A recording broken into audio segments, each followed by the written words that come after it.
way for me to just fade that music out, unfortunately. That would sound much cooler if it just faded away. So, hey, Saturday morning, a little later this week, I've got some people coming on, so that should be fun. But welcome to the Saturday morning underground. It's still morning for me. Maybe we've got some new people in because the West Coast is coming in. They'll actually be able to watch it instead of it being but early in the morning for them. So I haven't anything special as far as the coffee. Just my normal coffee today. Looking forward to. I got a couple people coming in. Kind of both Ethereum supporters, I guess. The first one is he's got a see. I go by everybody's Twitter name. Polar Punk Labs is what he is called on Twitter, but his actual name is Paul Dylan-Ellis. Is a doctor, I should say doctor. I don't want to disrespect him, but he writes for CoinDesk. I didn't even realize that, actually. I just saw an interesting thread of his a few months ago about maximalism and Ethereum, and he's got a couple others about like just kind of overall concepts of crypto. He's been in it for a long time, and I think it'll be an interesting conversation. So I started following him just because of this thread, and then I didn't realize he was a writer. But actually, he's probably messaging me back, making sure I'm good. We're good to go. So anyway, yeah, sounds like he's ready to go. This is how organized we are. This week I didn't feel as I go through these phases. Like I'll have first thing in the morning, I might be kind of not sure what I want to talk about, and some days I don't know. I don't have much to talk about. Other days I feel like I can't shut my mouth. So I need to just turn the camera on when I'm ranting to myself in the car or something, you know. So I had mentioned something a couple days ago, I think, on Twitter about this thing called the Hateful Eight. So, I'll show you in a second. But my friend was ranting to me on the phone because he doesn't like Mike Novogratz, and I thought it would be funny for him to just come on here. You know, his screen can come up, but he can be just blacked out, and then just take a minute and like rant about Mike Novogratz or whoever he's mad about that week. And it made me think, I mean, maybe eight's excessive, but it could be like a cathartic release for someone to jump on and yell about SBF or Jamie Dimon or whoever is the villain of the week. And I don't know, just come on here anonymously and get mad about stuff. So if you're interested in doing that, I think it'd be kind of fun. Maybe we build up to 8, right? It's kind of like be like my whack pack from Howard Stern. So I want to show you guys a couple things. So if you don't know, Talks with Noise, he has a YouTube channel. He's on Twitter. I think it's Talks with Noise for both Twitter and YouTube. If you look into who I follow, you'll see him there. And he put together a clip a few weeks ago for Spaces that was funny. He like took out some audio and added a little bit of graphics to it. And I was like, man, could you do that? Because I want to do these live streams. Like I like this format a little better. And I was like, can you take some clips out and make it look better? And of course he did it. And then I could talk about being banned. I don't know if you know, last week I got banned off Twitter for like a few days. I don't know what, I can go into that, but I was kind of distracted. I forgot about these shorts he did. And I think it would be funny to show them to you. So I have these I want to show you. They're pretty quick. And then we're going to have, this is something I mentioned last week, and I'm really glad somebody actually stepped up. So I wanted to do like some live music reactions. So I said, hey, if you got a band that's unsigned or you own all your music, I'm not going to get sued for a copyright claim or something. Send your music in and I'll just listen to it and give you an honest feedback review. I love all sorts of music. And so somebody stepped up. We're going to play it later. I haven't listened to it at all either. I literally just got it and said, you know what? I'm going to give a live reaction. Let's see. His name is, please hold. Well, he's POW maximalist, right? But at BTC_LTC. So he must be around for a while to get that name. So his band's name is, come on. I know he told me.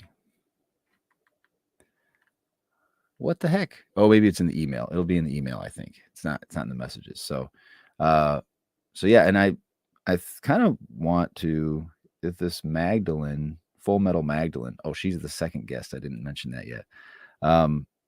She has an NFT collection, and she's full metal and is a rock band. Maybe she can help review the music as well. I don't know. We'll just be critics. But trust me, it'll all be well intended and hopefully constructive. All right. So, oh yeah, let me show you the clips that Talks with Noise did. Hang on one second. Let me find.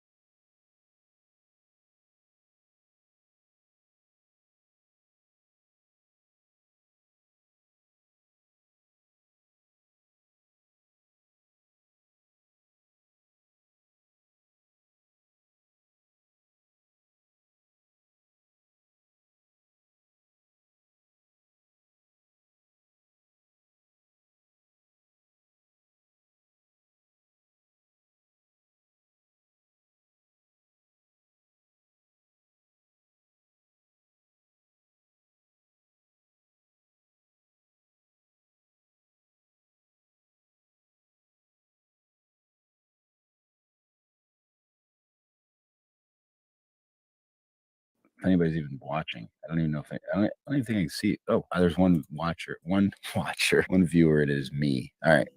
No, there's a lot that's kind of going through my head with all this. If you somehow just found me because you searched Litecoin and you don't know me from Twitter, I do these Twitter spaces every Wednesday at 9 p.m.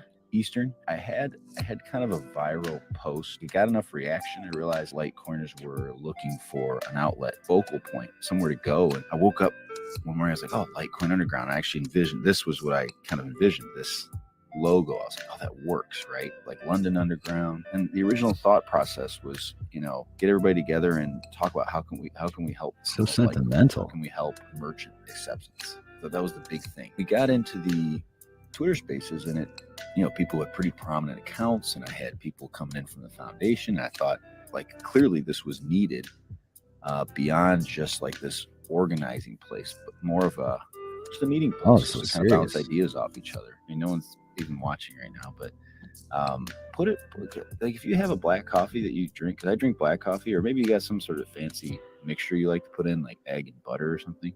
Let me know what it is. I might do like a coffee fund or like a different coffee every week or something. Shill at the end. I love it.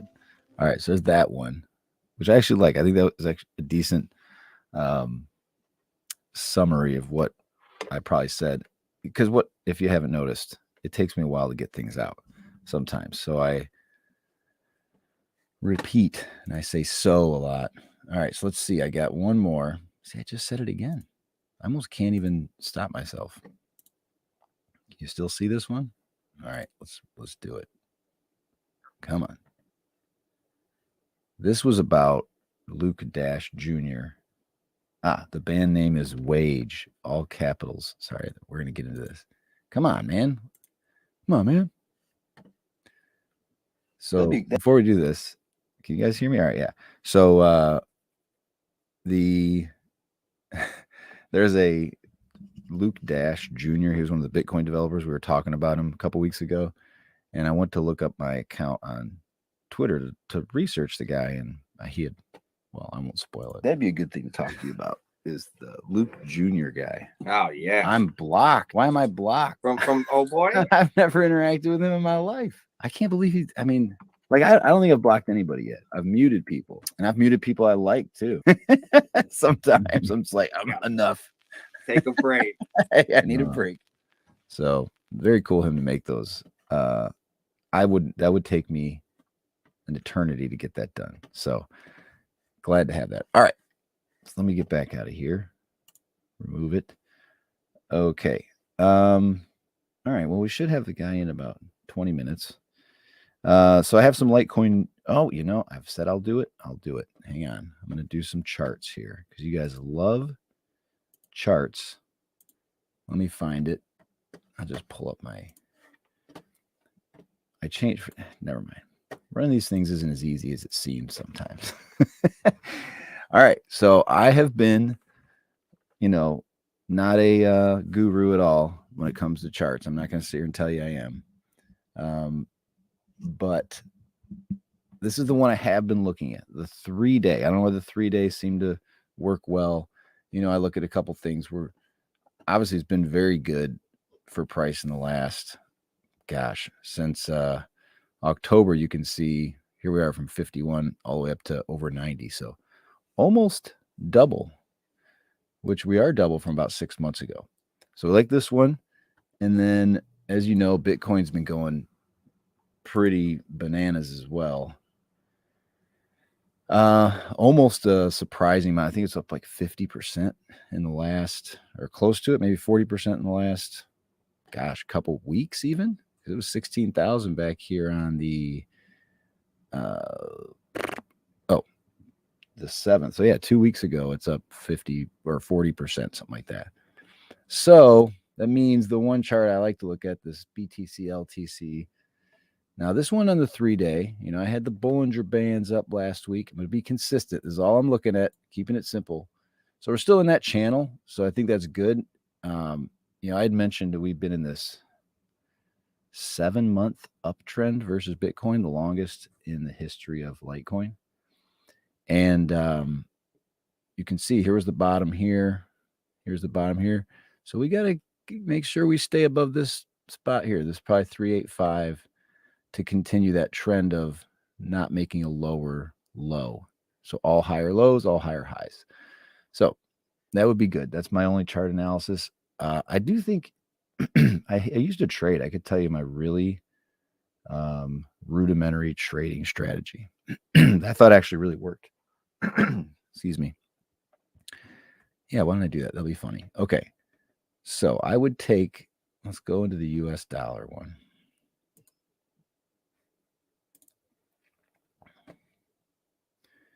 I would get my moving averages. When I tell you this is basic, this is really basic. Because I like to just look at history. Why am I not seeing, why can't I change the days here? Well, we'll just use the 3-day. I used to use the 1-day, but, oh man, was it like a, moving average, right? That's what I'm looking for. Like 3 of these. Change this to, I think I was doing like 12, 26 or something like that. This is great watching my horrible trading. And 50. So usually I wouldn't even put the 50 in there. And I would look at like instances. Let me get these Bollinger Bands off too, where the price got way outside of this range. So usually you'd have you have your longer term one, which is lower, and then your higher term one. So when this would be, here is a good example, $60. This is a little over 10% above that. And the price was 20% above that more recent moving average. That would tell me it's a big violent move.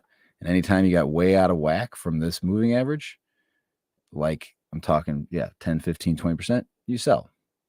And you only sell like in increments, right? So if you had $100, put 50 in cash, 50 in Litecoin. This is my trading strategy. Don't follow it. You'll probably lose all your money.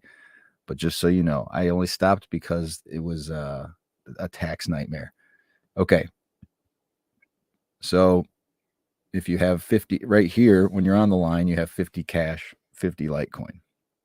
And as you move up, maybe if this line moves up 10% or you're 10% above this light blue line, you sell maybe 10 or 20% or like $10 worth of your Litecoin. As you go up another 5%, you sell another 10, and you go another 5%. So the further away you get from this line, you're kind of getting out of the trade.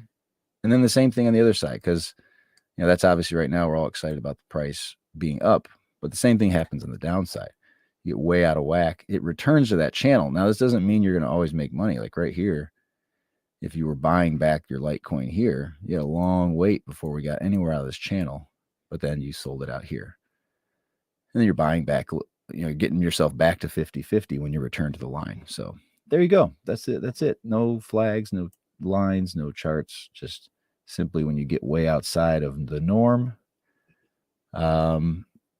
sell or buy based on where you're at. It's an easy way. I did make quite a few Litecoin doing that, but it was a bull market, so not 100% sure that it would work. And the hard part for me for trading has always been I wanted to accumulate more Litecoin. I didn't want to accumulate more dollars. And the unfortunate part of that is when you are going up, like right now, if the dollar value is going up, you're being taxed based on the dollar value. And so if you settle back into Litecoin and all your profits go into Litecoin, if the Litecoin price drops, then you're being taxed in US dollars based on the US dollar price. So it's not like you can go, well, I earned Litecoin. Will you take 20% of my Litecoin? They won't do that. So that's what kind of, I think, bites a lot of people in these bull runs is the profits are really high in US dollars. And then if you're holding all the way down to the bottom, like I did foolishly, then I shouldn't say foolishly, that's just what I am. But yeah, then you end up kind of on the other side of that where you have to either sell it or borrow some money or something to pay your taxes off. So okay, that's all I wanted to go with that one. I've got about 10 more minutes before, what's his name again? What did I say? Paul. there's a Dylan, Brian. Okay. So yeah, here he is. I'll kind of talk about him a little before he comes in. I've never spoken to the guy. I hope we have a decent rapport, but he's got quite a few good articles. The one obviously that caught my eye is this Rise and Fall of Bitcoin Culture. It's about the history of kind of how we got here with the toxicity, right? And then another one I thought was interesting that I want to talk to him is this tragedy of the third coin, which is like talking about outside Bitcoin and Litecoin. Or Bitcoin and Ethereum. It's not really happening for a lot of people. Hang on, let me remove that. Okay. Let me see what else I've got. Oh, some Litecoin news. Yeah. I'm going to steal a bit here from Look Into Litecoin. I'm going to go right back to this thing. He had a couple good articles this week. Shan, Master, LTC, BTC, putting in the work. So as he says here, Litecoin developer progresses in adding MWeb support for hardware wallets. This is pretty exciting, fairly technical article. I was trying to skim through it, and essentially it just sounds like progress is being made. That's the best thing I can tell you. And I think that's a big one. I think once we get hardware wallets and obviously software wallets like light wallets for mobile, I think you're going to see the MWeb adoption really crank up. I've been talking about this on Spaces that if you have the ability, once it comes out, we need to support the companies that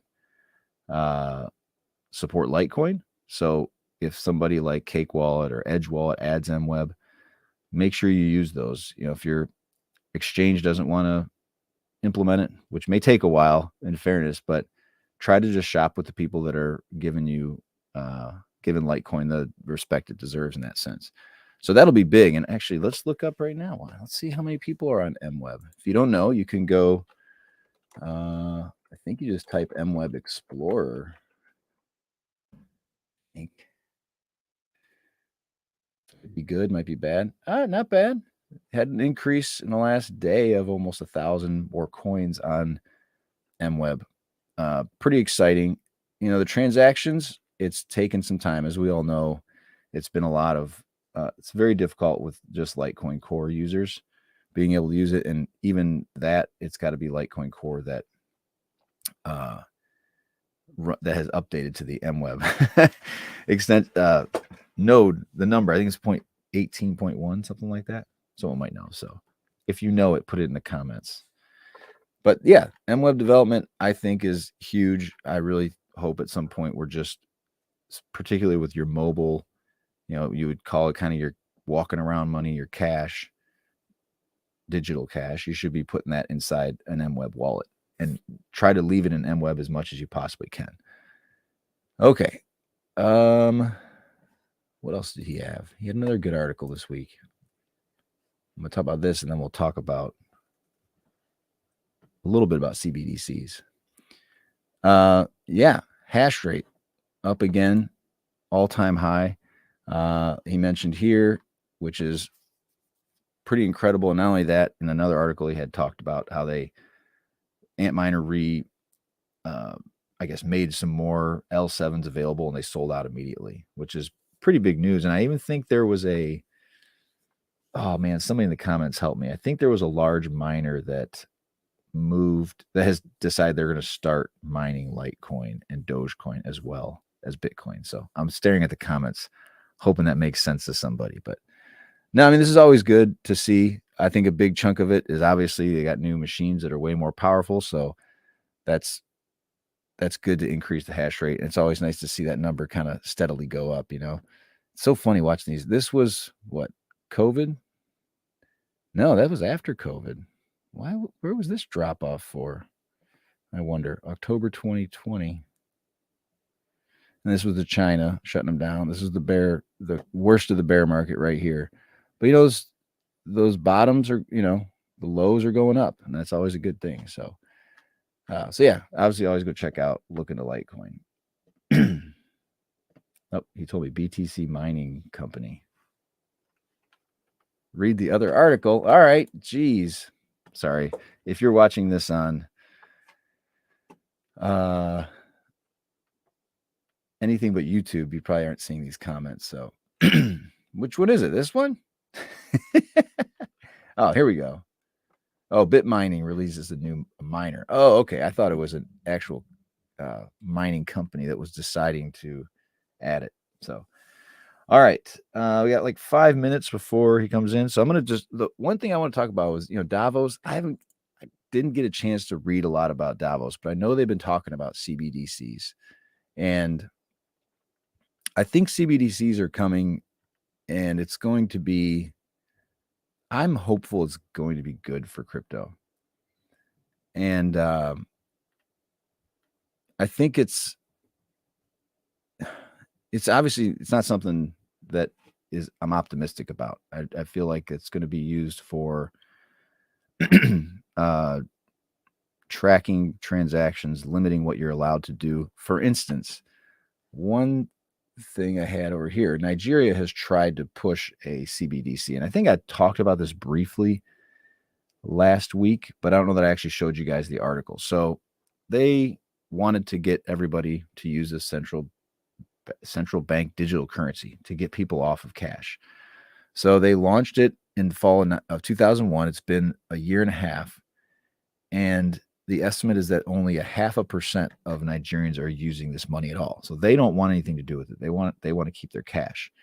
And more than 50% of them use cryptocurrency, right?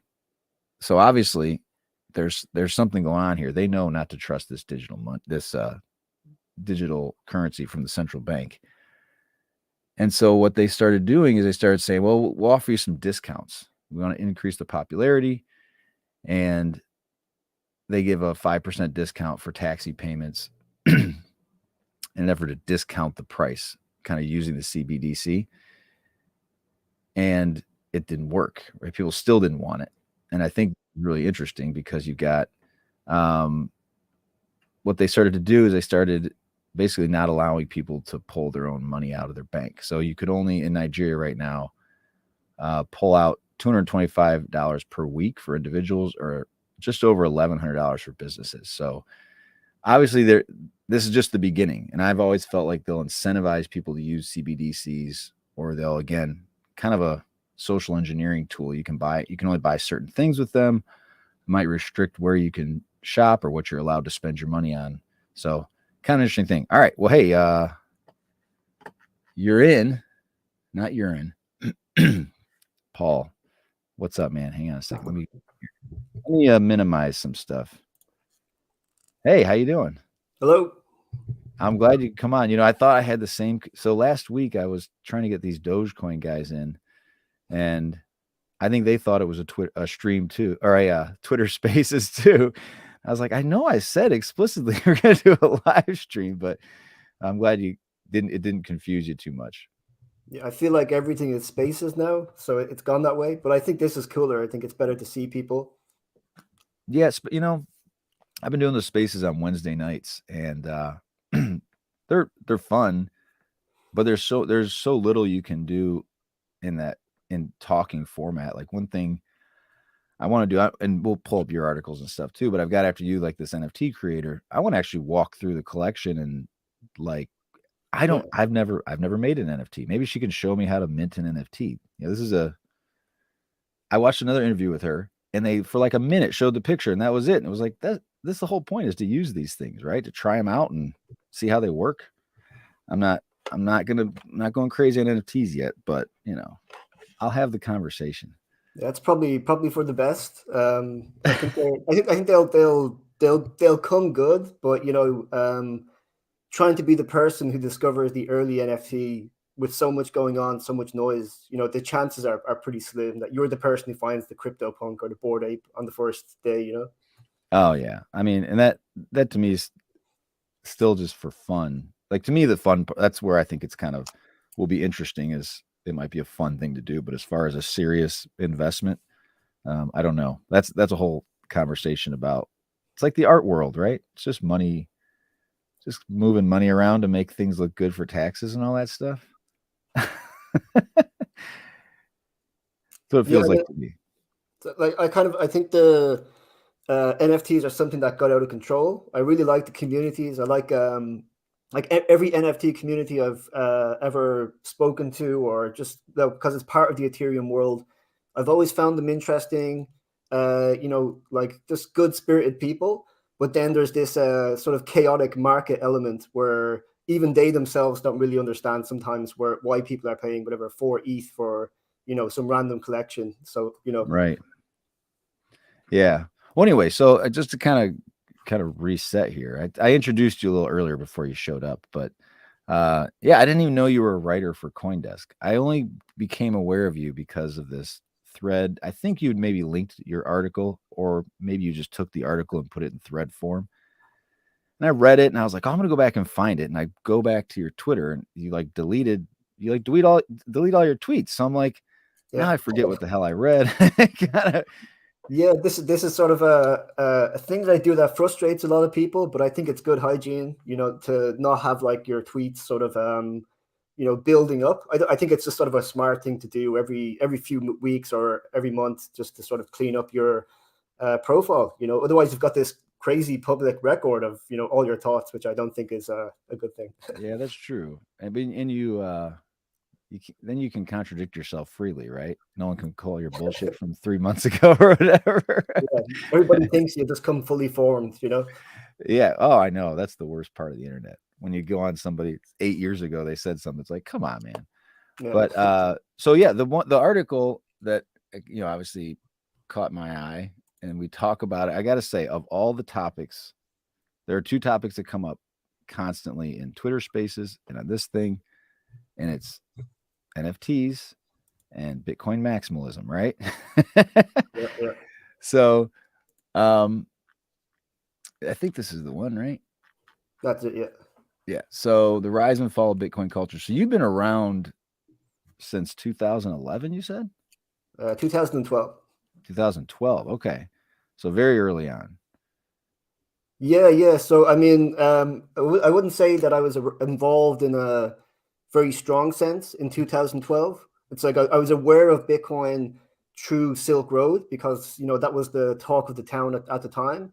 Mm-hmm. I was interested in Silk Road really because I study subcultures, and this just seemed like the ultimate subculture, completely out of the blue. Nobody had ever done something like this before.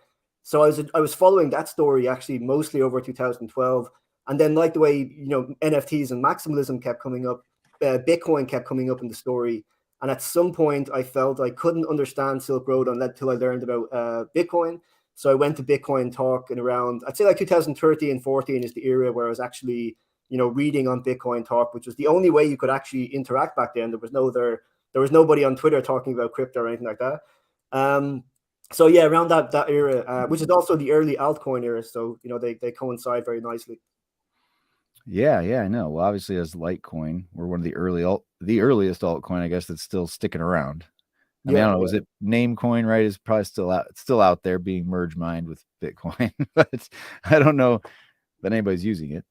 But yeah, so the thing that I found really interesting about the article, I mean, these are things I would say that like when I first started doing these, that's probably one of the big things that motivated me was that there's so much let's call it misinformation, purposeful, malicious. That's to be determined, but at least at the root of it, I think it is. But I don't know necessarily that a lot of the people delivering the messages know that they're delivering misinformation, right? And you had mentioned this principle in your article. What it's called, the Brandolini's Law, which I just heard, which essentially, well, I don't need to put that up there, but essentially is that it's, what is it now? So it's a lie travels faster than the truth kind of thing. Yeah, basically that the amount of effort to disprove, say, information is much like it's way more effort than simply to state that misinformation. So you could just say something like Ethereum is Vitalik has a super node that controls Ethereum, and even though that's just something you could flippantly say, somebody to disprove it, or maybe something closer like Ethereum is a security, which is it's an opinion that someone can very easily state, but it takes a long time to convince the other person to completely change their mind on that. So people just don't bother countering. And then also there's a thing with Bitcoin maximalists where they tend to round up on people. So even if you're looking for a good faith debate, so let's say you did want to argue that Ethereum is a security or not a security, what's going to happen is you're going to say it's not, and then everybody's just going to mock you. You're just going to get 20 Bitcoiners just saying how stupid you are for even daring to kind of counter them. So, and then they think that's a good thing. The Hornets, they're principled, they're focused. So I think that's the way I see it. And also just regarding the misinformation purposefulness, I would say, so the average person, the average, say, new Bitcoiner, I don't think they're purposefully doing it, but I do think let's say the older heads who should know better, who've been around for a long time, like Samson now is someone I pick out in particular, Adam Back. I think like the misinformation flows downstream from those people.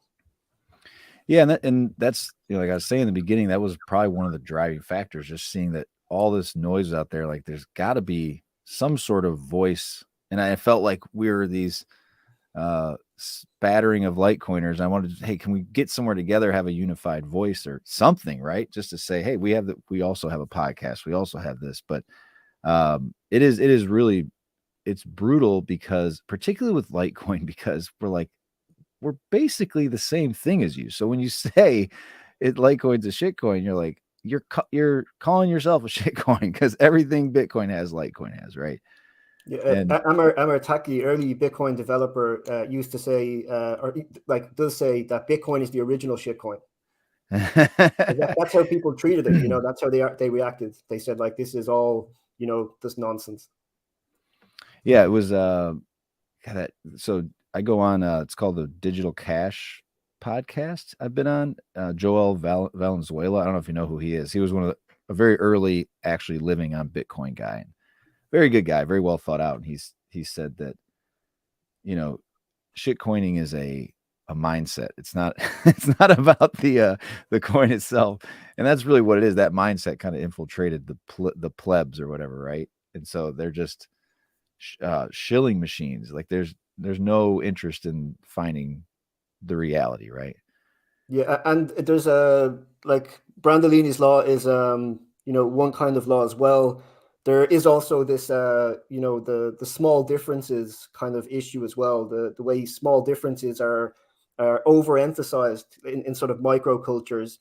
So if you zoom out from, say, for, like you're somebody who's just seeing crypto for the first time, then yeah, if you compare Bitcoin and Litecoin, and even if you compare Bitcoin to Ethereum, what you're going to see are decentralized communities organizing themselves towards some purpose, whether that's money or computer.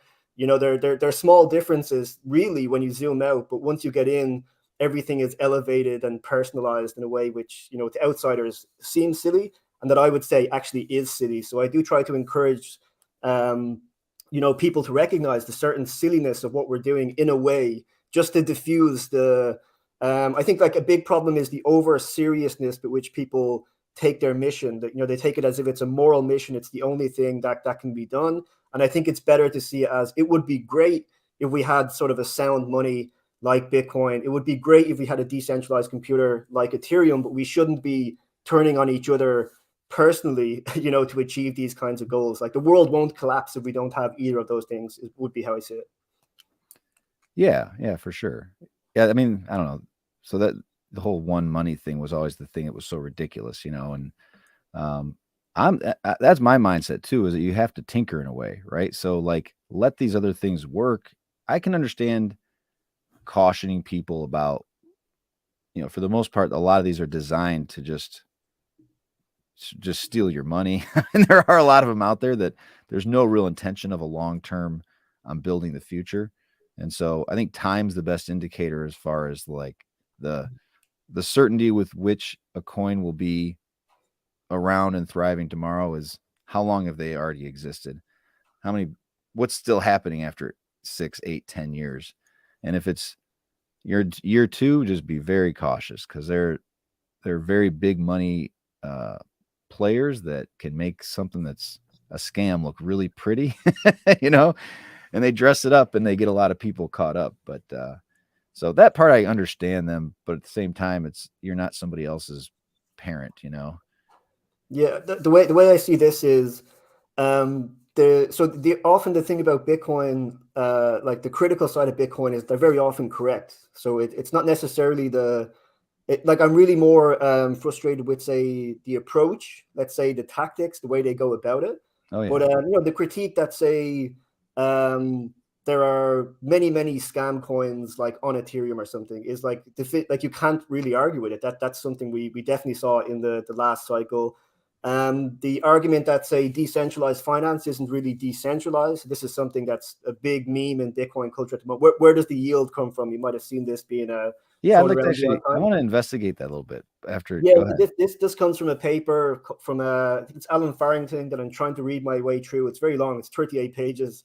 But yeah, so these things are true, and I think so in the article, in the Bitcoin Maximalist article, at the end, I basically say, you know, it would be better if Bitcoin essentially saw itself as adjacent to these communities and actually tried to impart some of the lessons and wisdom and help out those communities, because they're not realistically going to go away. They're not realistically going to disappear, in which case it would be better to try develop a wider culture beyond Bitcoin, where the principled stance that Bitcoin has actually, you know, translates over to as lessons to people, you know, let them know really how they can work their way out of the scam culture.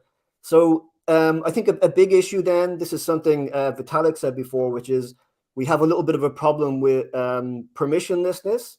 So that's what you mentioned there. If you have a culture where everything is permitted, how do you address that problem? And I think that's a better way of looking at it.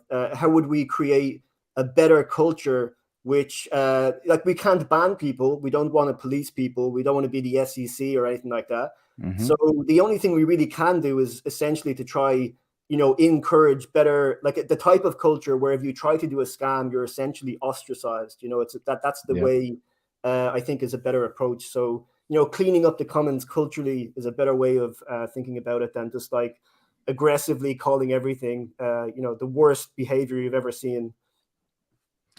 Yeah, like a scarlet letter of sorts, right? And that's really that's the one difficult part about the anonymity of crypto, is the same person can go build 30 scams that are all identical, and there's no way to really know who it is, and people will continue to fall for it. So I think that maybe just a matter of of time and people experiencing getting wrecked enough times. And again, they'll look back and go, well, yeah, there's not quite as much to gain by buying, Bitcoin's already had a lot of a pump, but it's a lot safer bet. Or maybe, 5% of what you do is in these kind of gambles, right? Yeah, and that is what Bitcoin was like. This is another thing about the ahistorical part, which I guess a little bit the article is trying to push, and what I find a little bit disingenuous about let's say the Bitcoin influencers, the Bitcoin maximalist influencers who are still around today. Like if you were around on Bitcoin talk in that era, like you would never have met such a den of like absolute thievery and scam artists and Ponzi. It was absolutely insane. In fact, one of the ones I remember that I remember losing money on was one called LTC Gear, which is a Litecoin specific one. But generally speaking, most of them were Bitcoin based. And then the Bitcoiners learned, they grew out of it. They decided to focus, a little bit more on developing a culture where if you do these types of behaviors, they'll call them out. And I just think that it would be better if they were, saying we want to get rid of the scams, but we do want to support your attempts to, say, develop a decentralized computer, rather than dismissing. A lot of it for me goes to the idea that where they're just very dismissive of Ethereum in particular. Like they seem to have something about Ethereum that just drives them crazy, which I find overzealous. It just seems over the top. Yeah, I would say it's a lot of, bag pumping, posturing, and it's seems to be more about differentiating. Like they want to explain to people what the differences are and why those differences are important. And I think even Ethereum, I don't know. I would say I'm not very immersed in Ethereum. I was lucky to buy Ethereum at $50, but then I sold it at like $80. So, and that was the last time I touched it. It was like 2017, whatever it was. And yeah, so like for the Ethereum crowd, because my thought has always been like you try to treat people nicely. If you want to change the tone of the conversation, you've got to be kind of the initiator of that. But as we know, that hasn't helped very much in this contest. But yeah, Ethereum just says, look, we're not trying to be Bitcoin. And I think I look at it makes more sense if we talk about like the ones trying to be money, I always call them. You take them trying to be cash, Bitcoin, Litecoin, Bitcoin Cash, Doge, Monero, right? Those 5-6 communities, I get it. They're kind of fighting for the same thing, but Bitcoin's not fighting Ethereum on any front except for I want your investment dollars. Like that's the only reason you would even put those two in the same category, because they don't really do the same thing at all. Yeah, I mean it's a big category error situation, and I very often find myself in these tangles with like different Bitcoiners. Bitcoin is quite popular in Ireland, so I'm in this situation where actually, like where I am, there's like lots of young Bitcoiners who are really hardcore about it. So I often find them sort of commenting when I talk about Ethereum in any kind of positive way. And the hard thing to push, is the idea that just because you're interested in Ethereum doesn't mean you're against Bitcoin. So I consider myself like an old Bitcoiner. I've always supported Bitcoin. Quite happy to live in a world where Bitcoin is the reserve currency. I'd be quite happy to live in the world where like Litecoin is the reserve currency. As long as it's not like a fiat currency, I'd be pretty okay. But then trying to stress the idea that Ethereum is trying to do something different is very hard. And I think the reason why there is a justified reason why they believe this, and it's because the sound money meme is so popular. So the Bitcoiners, I think what they mostly see of Ethereum is the sound money people. So they think the sound money people represent what Ethereum is trying to do. You mean the ultrasound money? Yeah, yeah. So if you see, say, a Bitcoin maximalist arguing with an Ethereum, like almost certainly it's going to be an ultrasound money person. So I think they have a bit of a skewed view, which distorts their sense of. And most Ethereans are not like that. They're not interested in the ultrasound money that much. Right, right. No, I wanted to keep this up just for a second because this one made me laugh. So you say Bitcoin, a computer science invention, is the world's first working non-state monetary system. All their crypto this is one of the reasons, one of the types of maximalists. All of their crypto assets compete with it by virtue of their existence. None offer long-term advantages without trade-offs. What I find funny about this is always cracks me up because they're actually right? Everything's a trade-off. And that's the point. Some people are going to have preferences for 10-minute blocks and super ultra security. Some people are like, well, I'd like to actually spend the money, so I'd rather use, again, we're obviously Litecoiners, right? I don't want to use the Lightning Network like you do, so I'm going to use Litecoin. That's okay. And so I just think it's just funny because you can just take their same arguments and turn them around and say, well, yeah, you've chosen different trade-offs than me. That's the point. Yeah, it's the refusal to accept that there are other types of people is how I put it. There are other people with different interests than you. So another good one is the third one, which is right. Bitcoin is only limited by human ingenuity. Anything other than cryptocurrencies, anything other cryptocurrencies can do can otherwise be achieved by either Bitcoin or an alternative, a centralized financial alternative. So I mean, the reason Ethereum exists is basically because of this. It starts off where like Mastercoin is trying to basically, expand different features on Bitcoin. And then colored coins are trying to like do something similar where it's like an early version of NFTs almost. And then Vitalik comes along and says, well, we could just sort of, expand the blockchain concept to be a more generalized computer. So we don't have to think about like adding these features. So like what they're saying here is like Bitcoin could eventually become Ethereum on a long enough timeline. Like this is the way it could turn this around. You just want to add features on, and maybe you can add the features on what you believe is the sounder basis. But like that doesn't mean it's like the I guess it would say that just means that that's how you want it to happen. Like that's how you believe the world computer, the decentralized finance, they should be on the Bitcoin basis because you believe Bitcoin is money and nothing else is. But the idea that other people then can't say do it much faster and experiment at a faster pace with levels of decentralization, which might be less. So I think it's pretty clear Ethereum has less decentralization than Bitcoin, but it's clearly enough. Like it's enough for the people who are involved. Like they're content and they're happy with this degree of decentralization. And I think that's another interesting thing I try to focus on is, it is possible that just because Bitcoin has the highest degree of decentralization doesn't mean that that's the sort of standard. It could be that you can have less decentralization and still achieve, important decentralized community type goals. And then, of course, that begins to spread around with different communities. So obviously, Litecoin is a smaller community, but why does it matter that the Litecoiners are, if they prefer to have like faster blocks, if they prefer to have 84 million Litecoins, I just don't really see and even there's even a sense in which some people want to be involved in a community where there's not as many people around, where it's not trying to become the global hyper Bitcoinization, sort of science fiction story that often you get in this kind of thing. That there's often for a lot of people a sense of enjoyment, of belonging in a community, fun.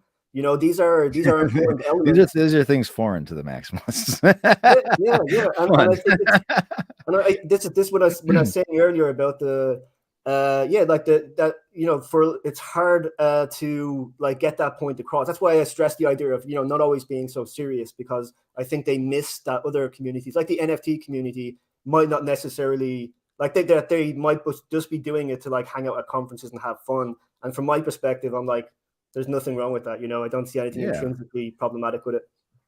Well, the centralization thing is interesting too, because I've said that about, like, I think you could very easily say like Litecoin, if we're going to measure degrees of decentralization, there are fewer minds. I guess there are fewer developers, right? The Litecoin Foundation, because of Charlie's existence and his voice in the community, definitely is I think people trust Charlie, right? They trust that he's doing the right thing for the coin. And that I think that helps our community stay a little more unified and kind of rowing in the same direction type of thing. Where I think that's one of the things, because like you're mentioning, the decentralization of Bitcoin's community, since there isn't really this leader of the community, it gets pretty fractured, and in tribalism kind of erupts, right? And the tribalism thing is really interesting to me because it becomes they're like a holier than thou type of competition from, well, I think I wrote down, it goes like, well, I buy only proof of work coins, right? And then like, well, the next guy's like, well, yeah, I will only buy Bitcoin.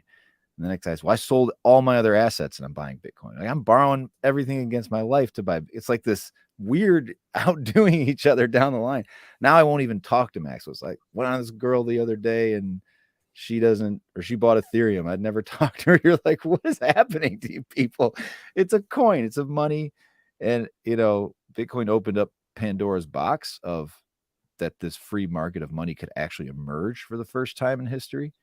And to claim like just because, he opened the box first, that he was able to decipher everybody's needs forever is just, it makes no sense. And so like the centralization thing, I think there's some value in certain levels of decentralization. I think too decentralized now, obviously decentralized governance is the big part, but if your community is fractured, I think that's not necessarily a strength.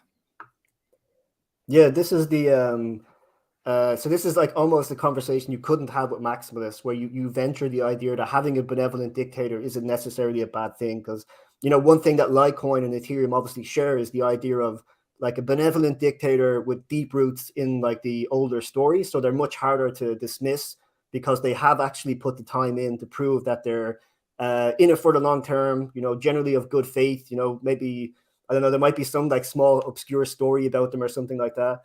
Well, But Charlie's got a not obscure story. Well, yeah, he's got he stole his coins. That's all they talk about. I tell you. Yeah, but I don't really see that as. I mean, I can sort of see why that can be portrayed negatively, but I don't know. I mean, I'm sort of the opinion that if he wants to sell his coins, whatever. But there's probably all kinds of Litecoin history that I'm completely missing out on and stuff there. Well, he launched it just like Bitcoin, right? There was like a Genesis block that set aside, and he mined, but he let people know ahead of time. So he was on Bitcoin Talk saying, "Look, this is when it's going to launch. This is the website you got to go to. Here's how you point your hash power." And he was one of the first miners, and he competitively mined, unlike another creator who I'm not going to name. I get in trouble for that one all the time when I say that. Satoshi's the first pre-mine, that makes people's heads explode. Yeah. And or he bought them, so either bought them or mined them. And then I can understand why he sold, because I think he felt like he would write a tweet and everyone thought, okay, we're going to go to the moon because Charlie said there's an announcement tomorrow or something. And I think like just for like right now, to be really, if he was still that face of Litecoin with holding a big stack, I would think there's a more risk for him legally. So I think it's very good for the commodity idea that there is no founder involved anymore.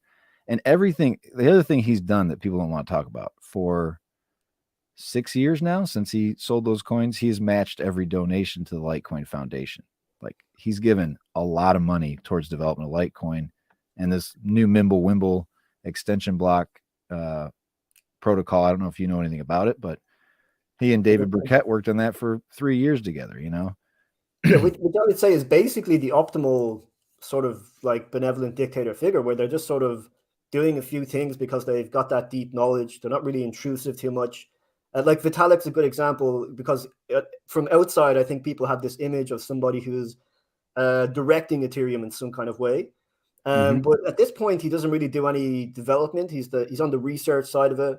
So that's why you often see like he'll post sort of things that Ethereum should do in the future. But people take that as if it's some sort of, that's the direction that everybody should have to follow. But I think it's probably the optimal, like it's pretty optimal way for somebody in that position to be working, where they're just basically offering big picture ideas or contributing something that maybe other people would not have the level of knowledge to do, because like say Charlie, for him, everything is a shortcut because he knows the protocol inside out, Yeah. And I think he's also had this long-term vision of his goals to make good digital peer-to-peer money, so he's not, the one thing he doesn't want to do is rush things in that are going to potentially be damaging or cause confusion, or that they don't work very well. MWeb, they took probably an extra 6 to 12 months than maybe they originally thought they could get it out. And I think a lot of it was because they want it to work so well that it feels seamless, that the user experience is there, and then obviously it doesn't break the chain. That was I did. I started doing these spaces like a year and a half ago, and then they asked me for the MWeb launch. Like, do you want to host it? And I was like, okay. Like, I'd never done anything like that in my life, and I thought it was going to be this celebration, right? We're like, hey, we got to add in a privacy layer, but man, they were nervous because they had to make that soft fork. We talked to all the miners, but they said, there could be there can be code that's not quite, that we didn't scrub properly or something, and some malicious actors just waiting, whatever, taking their time before they clean everyone out, So that's always nerve wracking.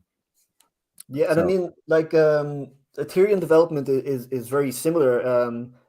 So, like, the last sort of academic article I wrote, so dynamic imaginaries of Ethereum, which sort of focused on how it remains broadly cohesive despite the fact that Ethereum doesn't have as clear a mission as, say, something like Bitcoin. So Bitcoin, you can basically summarize Bitcoin's mission in one word of hyper Bitcoinization. So we're transitioning over into a post-fiat society, and Bitcoin is the only currency. So one of the things that Bitcoin does have is a very clear story. I think Litecoin also has a very clear story, as you just expressed. In Ethereum, it's a little bit more ambiguous because you're sort of saying we're background infrastructure that allows other things to be built, and so your mission is almost to be you're in the city, you're the roads, you're making sure that people can start businesses, but you're just the road, so you're in the background. But I think one of the things that's probably overlooked by a lot of people is the way decision making is made in a very, very distributed way. So there's 9 client teams like for the Ethereum protocol. So there's like 9 different teams that are basically they're trying called client teams. Yeah, so let's say Bitcoin Core. I'm sure Litecoin probably has a MAME wallet. I don't know what would be called the Litecoin reference. Core. Yeah. So Litecoin Core. How have you been around so long? You don't know anything. Come on, man. So Bitcoin Core. Yeah, I don't know anything about Litecoin. I'm like a very except LTC gear. But yeah, so Litecoin Core then is this approximation of Bitcoin Core, which is the reference client. So that's the idea that there's a single client that embeds the protocol. The Bitcoin Core developers work on it, and there's only one team. They're not really a team, but they're closely collaborating. In Ethereum, there isn't a single client. There's a yellow paper that contains the specification, and then anybody can create a version. So there isn't a single wallet. There's 9 different ones that you can broadly sort of choose from. If you need 2, it gets a little bit weird. But they managed to make it happen. They do manage to make this very complicated process work nonetheless. But I lost a train of my thought there. But suffice to say that that is one of the, let's say, hidden differences, I think, of maybe the currency model and the world computer model is this that people don't talk about too much: the single client versus the multiple client.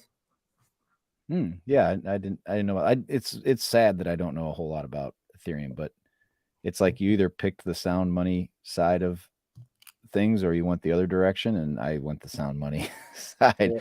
Yeah. Well, yeah, okay. So where does the yield come from?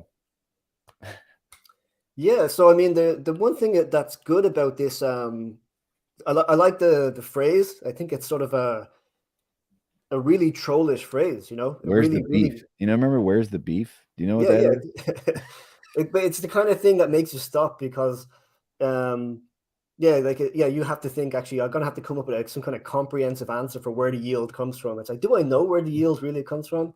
And in the paper that originates in, which is Only the Strong Survive, which is by a hardcore Bitcoin maximalist, Alan Farrington, they essentially argue that what you have in decentralized finance is a situation where there's an absence, like on DeFi protocols. So let's say, Uniswap, SushiSwap, all those different things, which might not be super familiar to your audience, but depends on how degen they are. But so because they're not money protocols, so they're not building a money, it means that they'll usually have a token. So they'll have some sort of governance token. They'll call it a governance token, which confers right to vote on the DAO, but it's not money.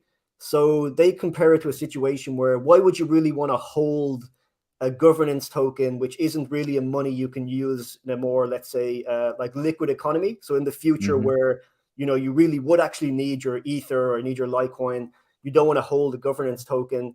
So how do they keep people on the protocol where they offer them yield? So yield becomes the way to sort of entrap people on the DeFi protocols. And that's sort of their critique of Ethereum as well. Like they essentially say, if you remove moneyness from Ethereum, because Ethereum itself because it's removed proof of work, it's no longer money. Therefore, you need yield to entrap people on Ethereum. So it's a super clever argument that they've made. Well, okay, but I mean, I do think, listen, I do think when somebody's giving you yield, they're doing it to incentivize you to not move your money. Like they're paying you to not move your money. That's the plan, right? So I think that's a pretty legitimate argument that if I put money in the bank and I'm earning whatever you get 0.5% anymore, it's because they're obviously using that money to lend out. And I think, some of these protocols, they have like Aave had like those flash loans, and there is some being earned. Like I want to have Thorchain on here. I've been on Thorchain, and those you're collecting fees from the transactions, like the trading, right? If you're providing liquidity. And what I don't understand in the proof of stake model. So break this down for me and tell me where I'm wrong, right? You got your nodes, or your stakers have to have 32 Ethereum, right? Is that the minimum? Yeah. Okay. So I put my 32 Ethereum in. What kind of yield, or what kind of well, first of all, why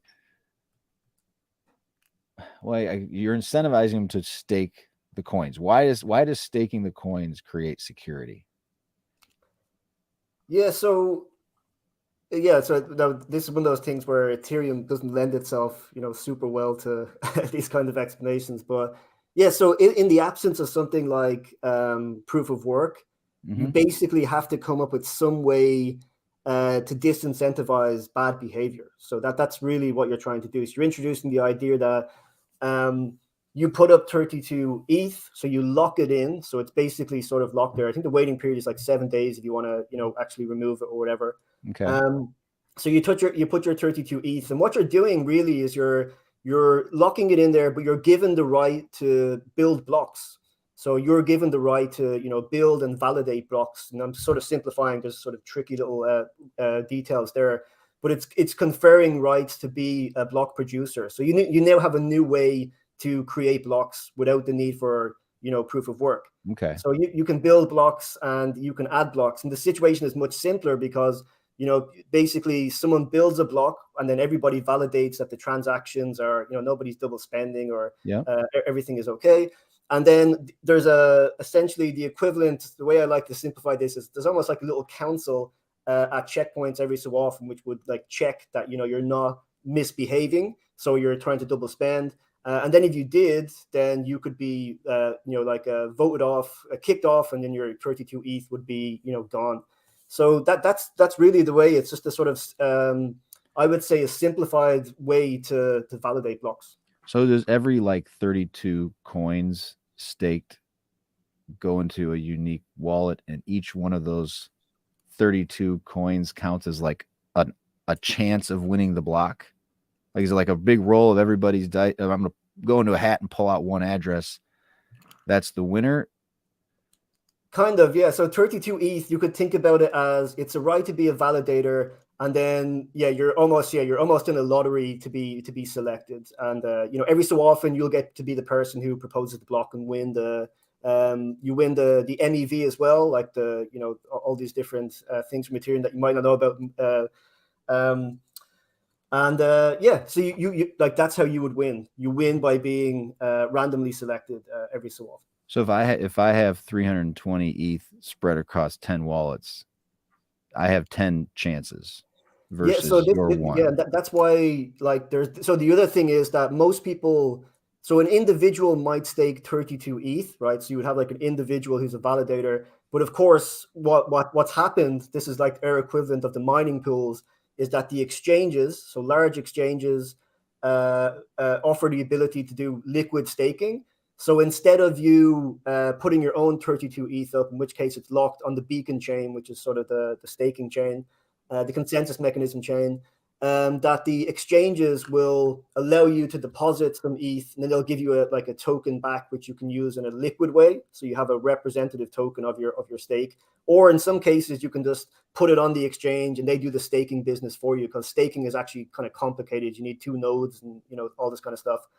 And so what you have are situations where Binance, Coinbase are basically giant staking pools that win most of the blocks, the same way Foundry might win most Bitcoin blocks. So they're essentially staking, but like in this like huge cluster where they're winning most of the blocks. I do agree. Like, it doesn't, from a proof of work perspective, right?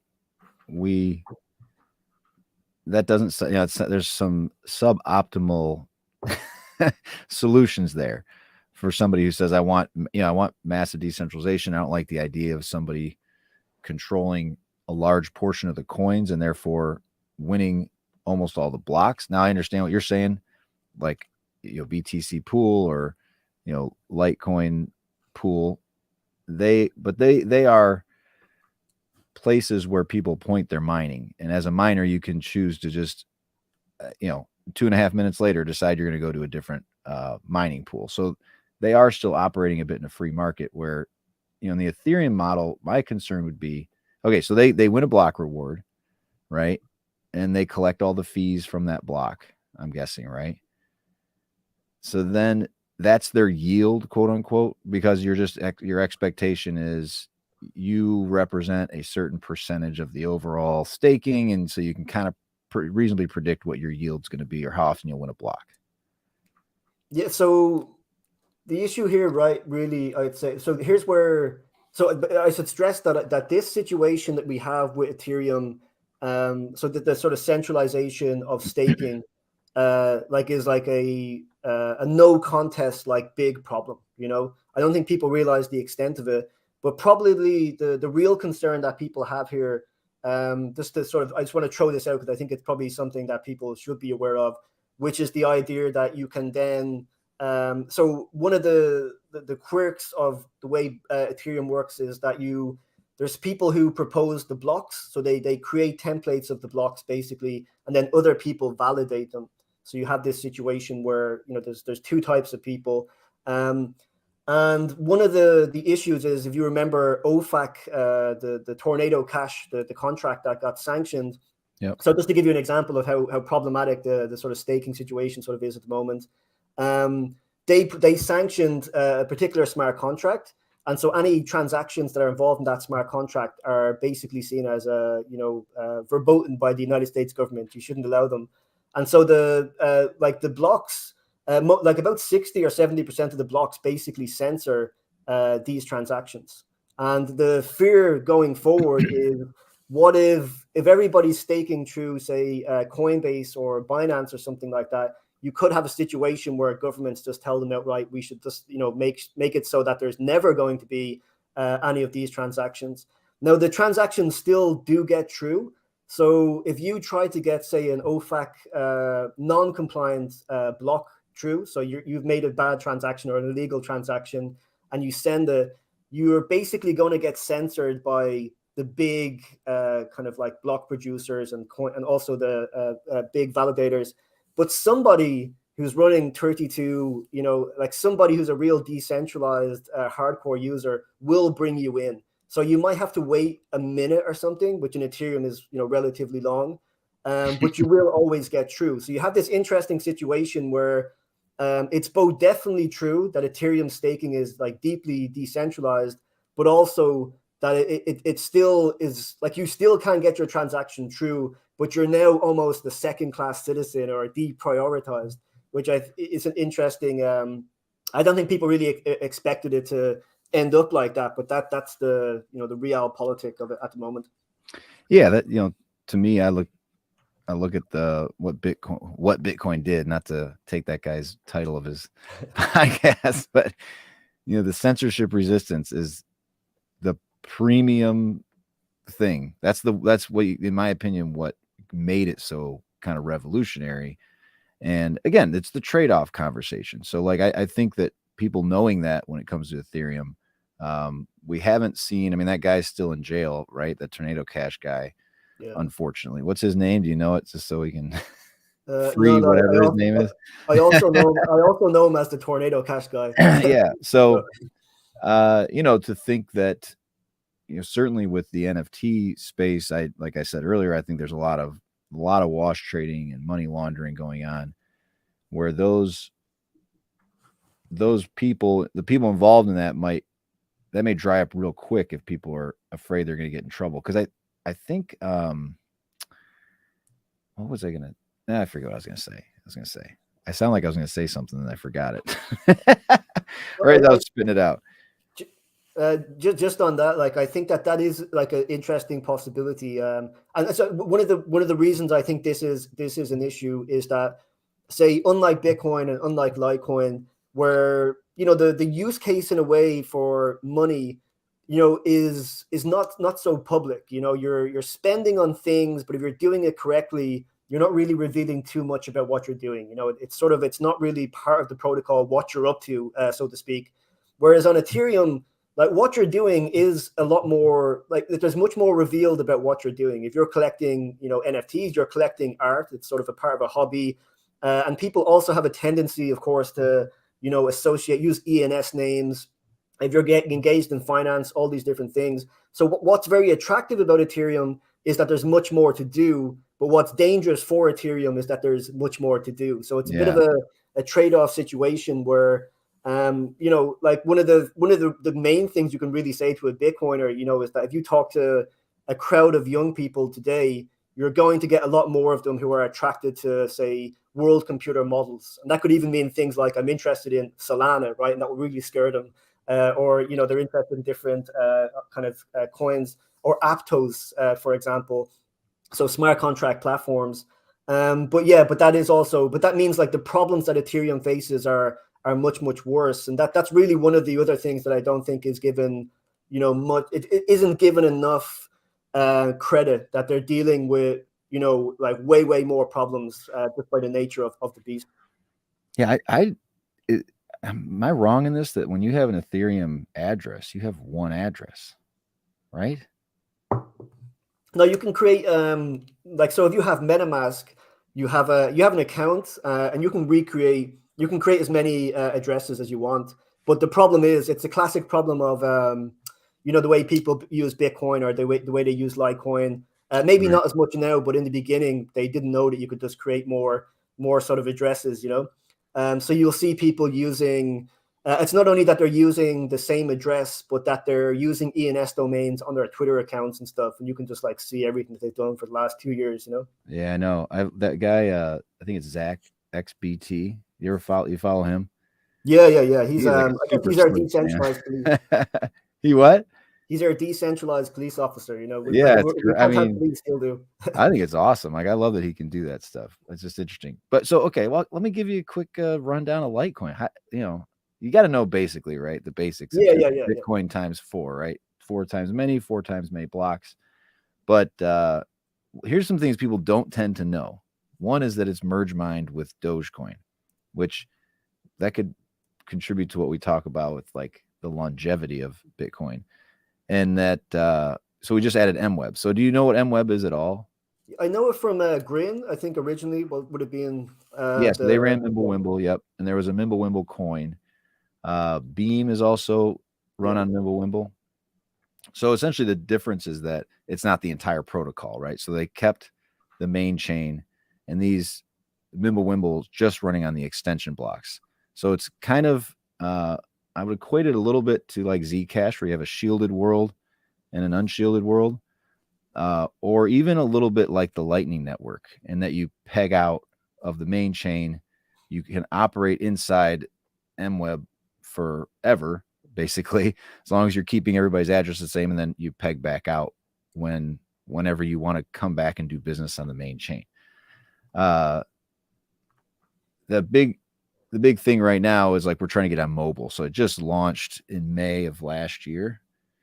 And so right now they're working on hardware wallets and mobile wallets, because it's kind of a pain if it's only on Litecoin Core. You know what I mean? So hopefully that's coming soon. But yeah, that kind of added a privacy layer to it. Just getting rid of addresses and amounts of the coins inside MWeb. and being able to, you know, cut that information out of the transactions also been a big scalability thing. So it adds a lot of capacity, and really that MWeb block is flexible up to, I think, like 10 megabytes. I haven't gotten a firm answer on this yet, but what that means is that our capacity just grew to maybe about 40 times, 50 times what Bitcoin is capable of as on chain. And so I think in Litecoin, you'll find most of us are like, hey, the Lightning Network's cool, but that's not how I'd prefer to operate. If given the choice, I have another chain that works just as well and has a whole lot of capacity that until we have full blocks, we shouldn't be messing around with these eventual centralization points, because I really believe that about Lightning. I don't think that it's so ironic that it's a proof of stake system. You know what I'm saying? And it's like, how can you guys be so adamant about proof of work, finality of settlement, and then turn around and you love, you know, Tether on Bitcoin rails, you know, like you're like, what is happened to your brain? You're like, these are two totally opposite statements, you know? And I mean, they don't use Lightning either. It has like less than 100 million TVL, total value locked, which is a DeFi metric, funny enough. But I've always been amazed by this. Like the way people talk about Lightning, you imagine it being this, you know, mega network with huge amounts of activity, but it really isn't the case. I don't know why there's not so much interest in using it. Like that total value locked on Lightning is behind Optimism, Arbitrum, and I think one other Ethereum layer 2. You know, like that gives you a sense of, and those aren't even really, you know, fully functional yet, except Optimism. Yeah. The thing about Ethereum, like I said, I've never really talked about. A lot of the comments are not big Ethereum supporters coming in here, right? Of course. And I'm kind of I'm like you, kind of like, if you want to use it, knock yourself out. Who am I to tell you how to run your life? You know, this girl coming up, girl, I shouldn't say girl, I should say woman. That's a bad habit I have. She created, they're called Crypt0Sluts. They're fun. They're like, to me, what is the harm in that? If somebody wants to buy it, like, great. I'm glad that that's available to her to maybe make some money off her art. I'm glad it's available to the customer if they want it for whatever they want to use it for. That's their prerogative, you know? So yeah, I just haven't dived into Ethereum much. And what I do look at, here's something that whenever because I'm in business, I was in sales, and this is something you really can't deny about Ethereum. Hang on a second. You probably pulled this up just to like look at and be all happy. This would be like the kind of statistics, Come I'm on. guessing, the activity. Oh yeah, exactly. The TX Street. You ever go here? Yeah. I was actually asking today about what, like, because there's a great one for Bitcoin, the mempool visualizer, and Yeah. I was trying to think, is there a good one for Ethereum? But then I remembered this one. Sorry, someone mentioned it in a comment, and I was like, and I remember from a few years ago, like, yeah, it really does show like the sort of manic nature of Ethereum. Well, this is what you can't deny. Yeah, and I guess what the Bitcoiners would say is that that's like just all like scam projects, you know, like each one of these. Well, yeah, I mean, look, there's a lot of sure, there's a lot of scams, but it is being used, you know, and I think to think that that's going to go away, I think is pretty wild, kind of concept there. But I can't deny, if you go to a store and they got all the customers and the other one has half of it, you go, well, something's going on here. Maybe I don't understand it, but I can at least acknowledge that something's happening, because this has been over 75,000 for like over a year. You know, whenever I come check this thing out, I don't know if I should show you Litecoin. Let's see where Litecoin is. Oh, look, what is Arbitrum Nitro? You just mentioned that.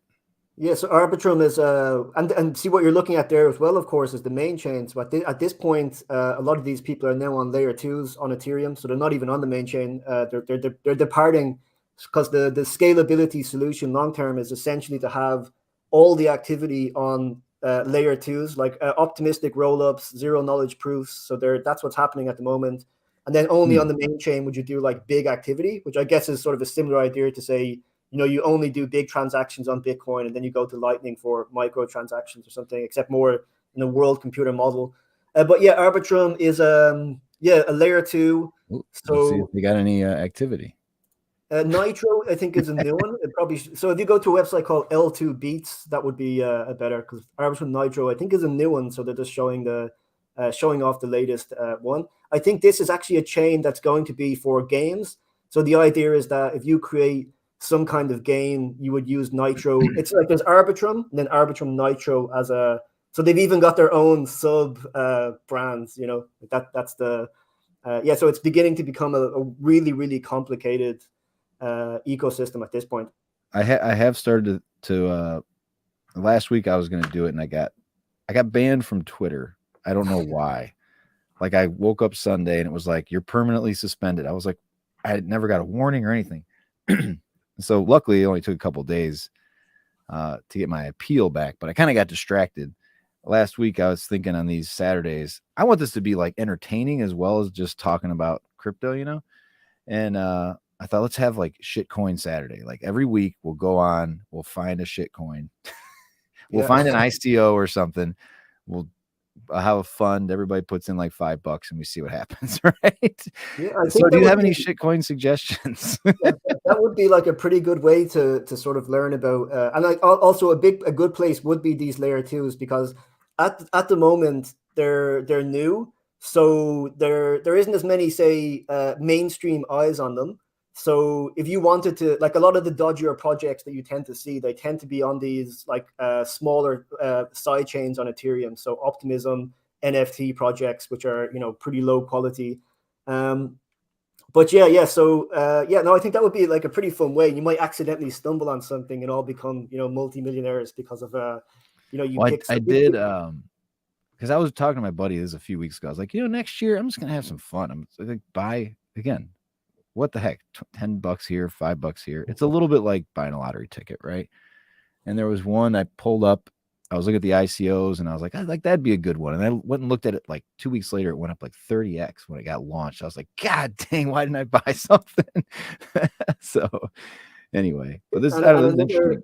Another popular activity is airdrop hunting. So like if you use layer 2 protocols, so Optimism did an airdrop where, you know, like if you were very active during the early phases, then you get what's called a retroactive airdrop, like just for being an early participant. And a lot of people are basically professional airdrop hunters, and they just spend all day interacting with protocols on layer 2s in the hopes of getting airdrops. So what's going on here? These are transactions that are settling back to the main chain. Yeah, so it depends on the. So there's like so the idea is to have competing layer 2s. So there isn't, again, you know, going to be there isn't like a Lightning. There's Arbitrum 1, as it's now called, Optimism, DYDX, which is actually like an exchange with its own side chain. And they've got, so Arbitrum has 2.7 billion total value locked on it. And then Optimism is 1.69. And the idea is that eventually, you know, these would be where everything happens. So the two top ones are optimistic rollups, which basically means all the transaction will happen for like almost instantaneously and for almost no fees. And then there's like a 7-day waiting period where, you know, transactions that are in some way, you know, invalid can be challenged or they get rolled back.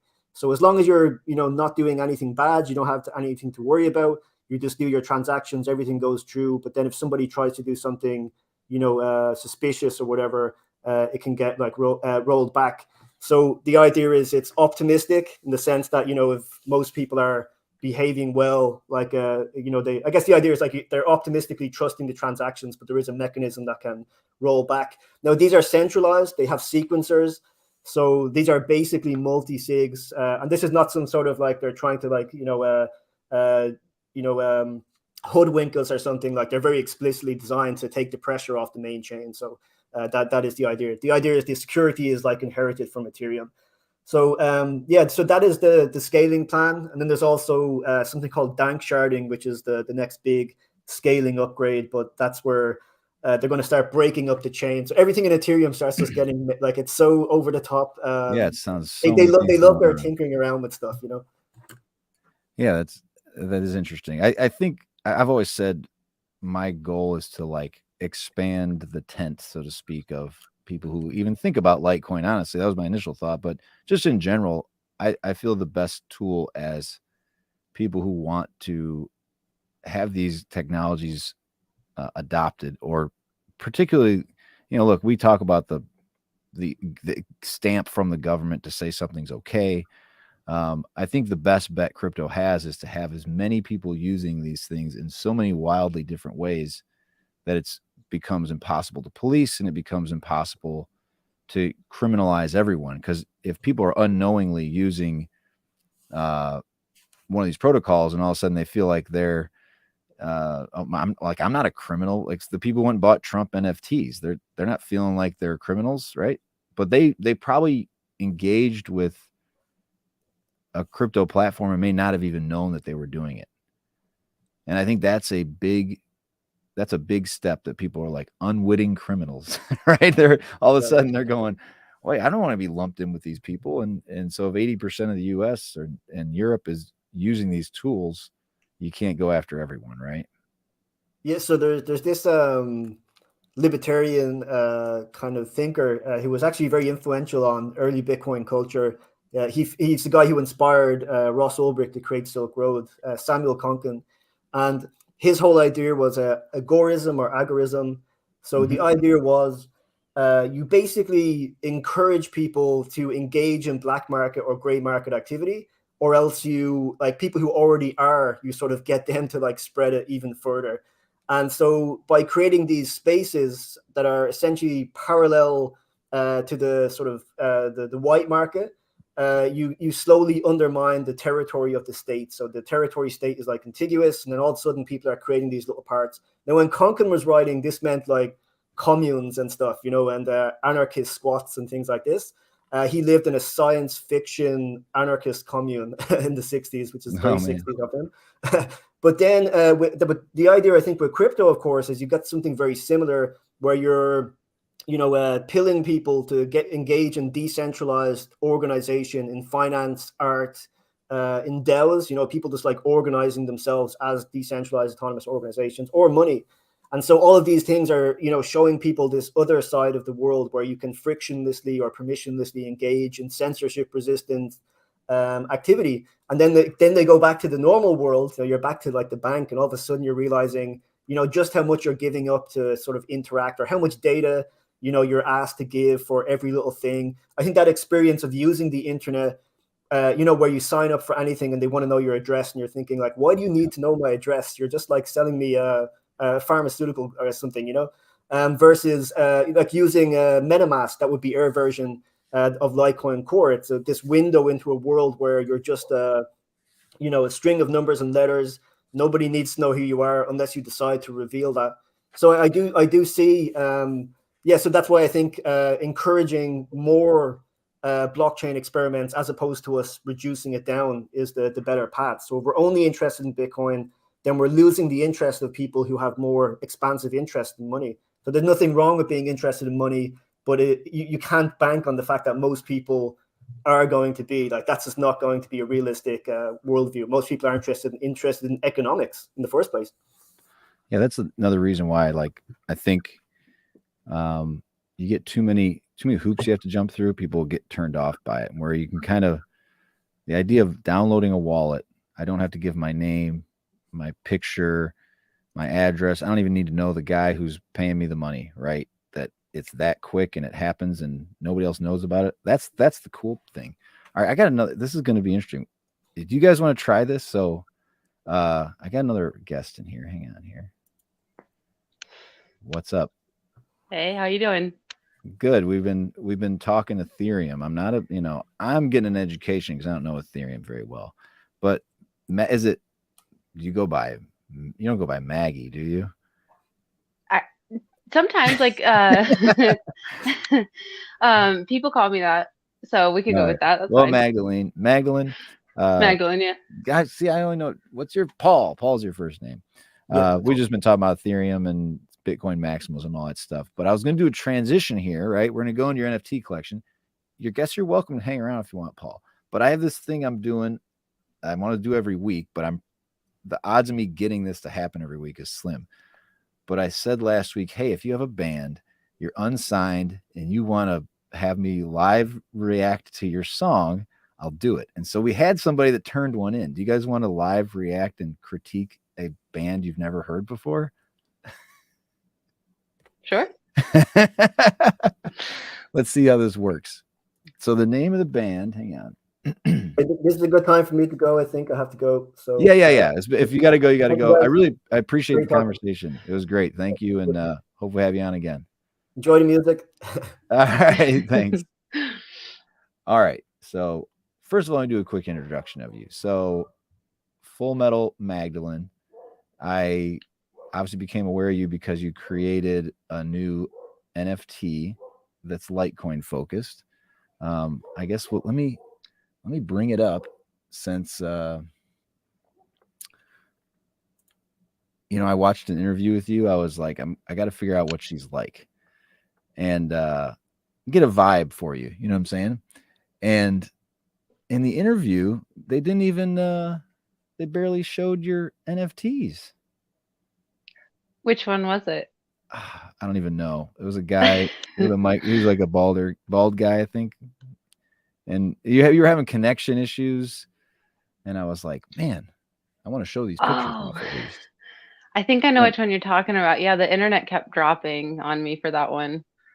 Yeah, I got to find your Litecoin post. You're knocking these things out. No, but I got into your YouTube shorts, and so I watched a lot of those. And you've been doing this for a while, right? Yeah. So my my main collection, Crypt0Sluts, is over a year old now. I launched it I think like 16 months ago. Here, I'm pulling this up here. There she is. So you've been doing this 15, 16 months. And I saw you had, obviously you got this, the Litecoin one. That's why you got us all interested. Can we name them? I asked about naming these things. Can you name? Do they have names, I guess? Yeah, so let me kind of like rewind a little bit. So I started doing girls that were the personifications of like, they were the personifications specifically of the coins in the beginning, kind of, and then now they're more like super fans of the projects, but then they have attributes that reflect the coins or the communities around the coins. But it all started back in February of 2020 when I was living in Denver, and I literally just accidentally ran into the Ethereum Denver conference that was going on there, or hackathon. Okay. Yeah. And I was able to get in. I just had to like register online really quick and go in, and it was my first like IRL crypto event where I was actually in the presence of other people physically who were into crypto. So it was really cool. I was like just wandering around and almost ran into Vitalik. And then I was like really starstruck because I was like, I can't believe like you're here. And so I went home and I drew like my first, they weren't called Crypt0Sluts, but it's my first like Ethereum girl. Okay. And that kind of like started the original characters.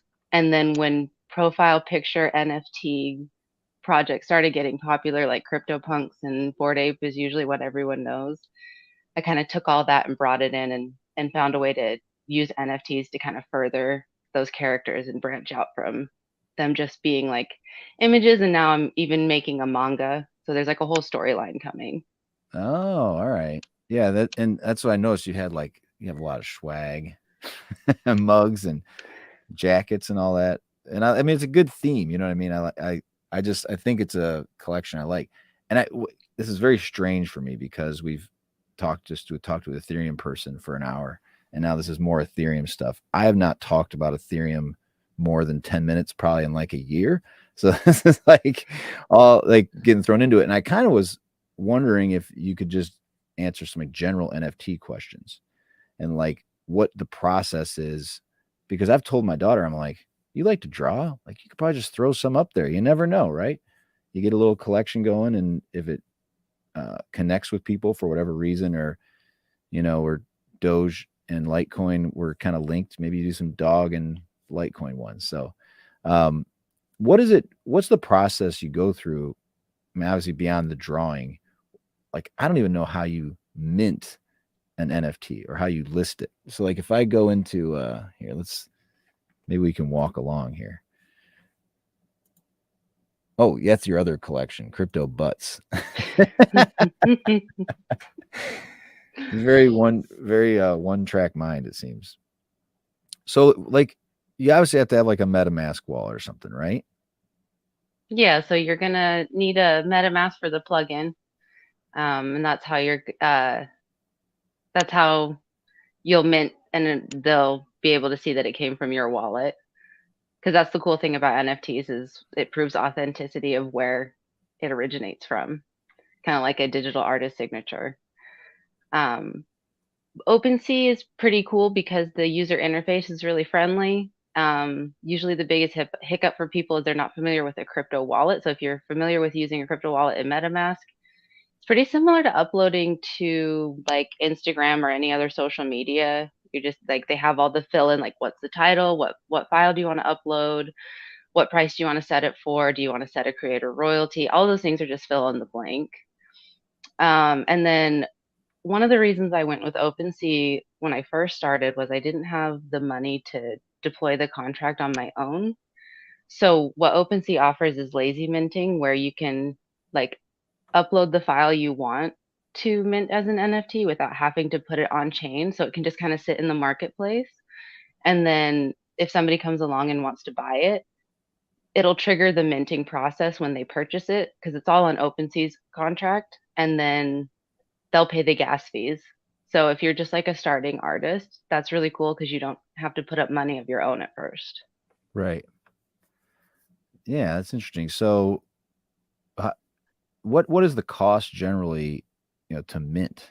Is it just an Ethereum fee? Yeah, so it's the gas fee for, deploying the contract or transferring the NFT to someone else. So it's all those gas fees.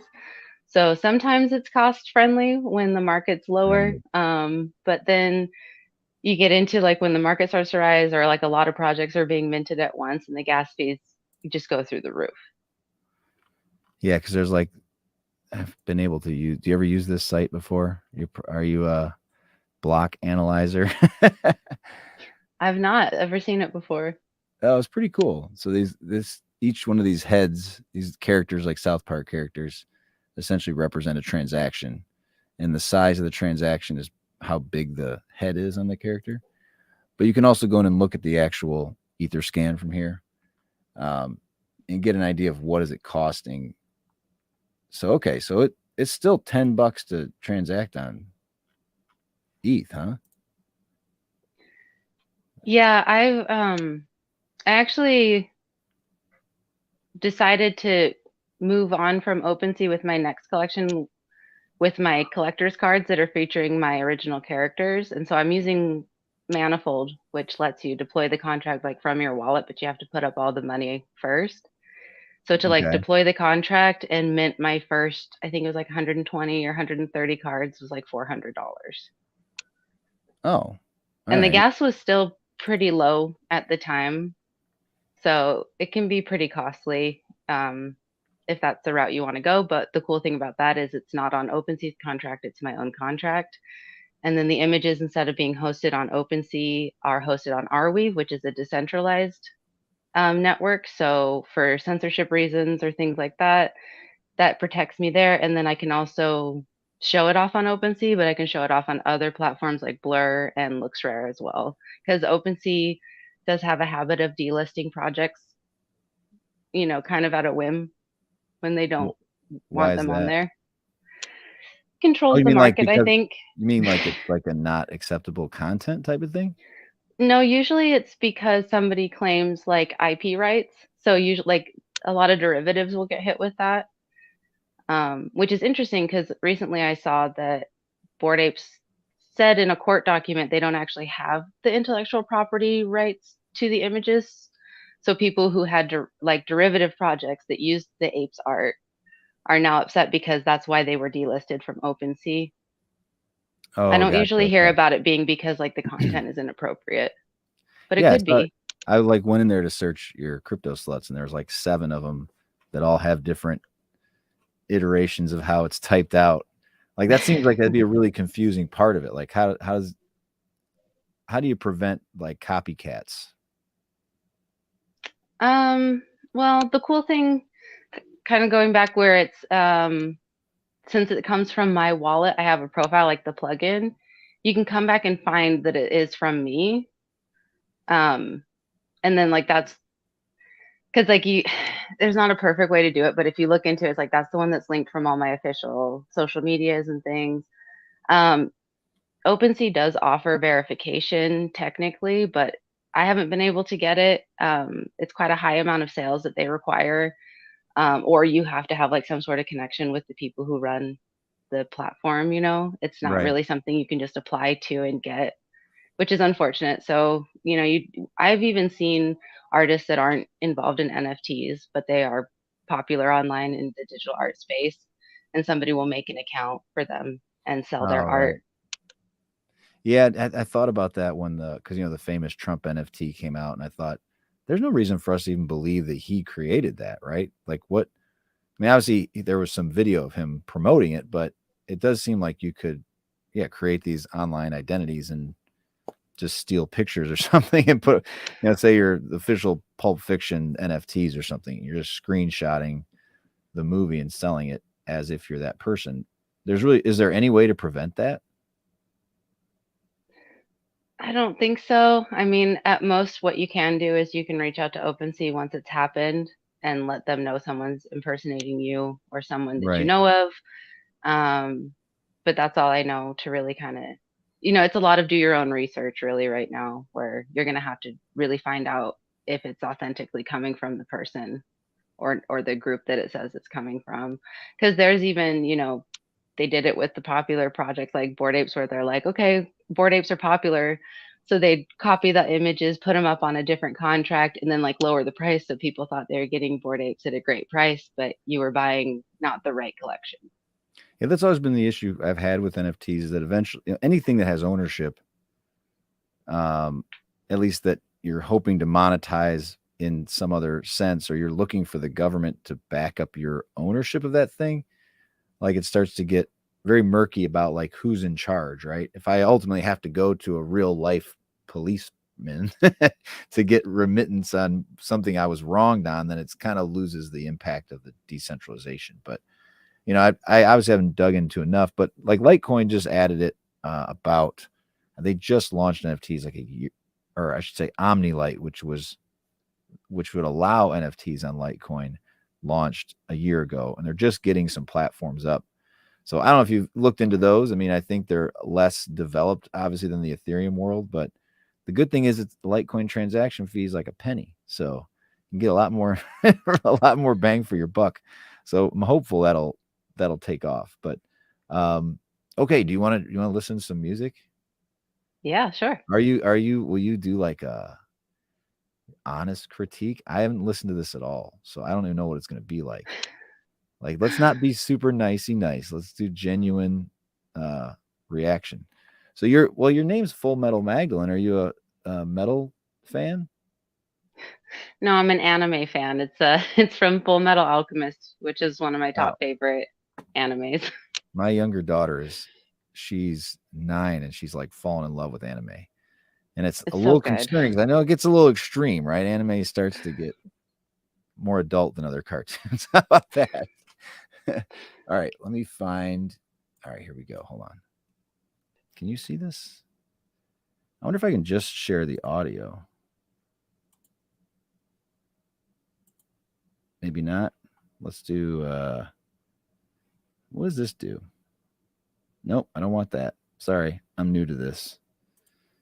All right. I guess in order to hear it, we're just going to have to play it. Called Wreckage by the band Wage, W-A-G-E. Oh, it's going to take a second to download. All right. Well, tell me about yourself. Where are you from? You live in Vegas, it said. Are you from there? No, I'm actually from Utah. So close, but Oh, yeah. I think I saw a lot more to do here. I think I saw one of your interviews, maybe in the title. Did you was the Mormon Church in the interview or something? Did you do one about that? Yeah. Yeah, that was I think that was like my first interview I ever did. And so we got into like the background of like Joseph Smith and that whole because I grew up in the Mormon church as well. Oh, you did. All right. So you're from like Salt Lake? Close, about 20 minutes north of there, but in the Wasatch Front area, yeah. Are you hearing this, by the way? I can't get it to stop. Come on, man. I like it so far from what I can hear. Hang on a second. That is not treating me well there. All right, let's try. Maybe I got to bring in the audio from this thing. All right, here's what we're going to do. I may lose sound. This can't be right. Hang on a minute. All right, I should have tested this out, but I didn't want to listen to any music. I wanted to be floored here. So share screen, share system audio. Here we go. All right. Where the heck did it? Okay. It's going to download. I promise this will work this time. It just started playing last time, so I couldn't pause it. We might just have to listen to the whole thing. Tell me if you can hear it, if you hear it.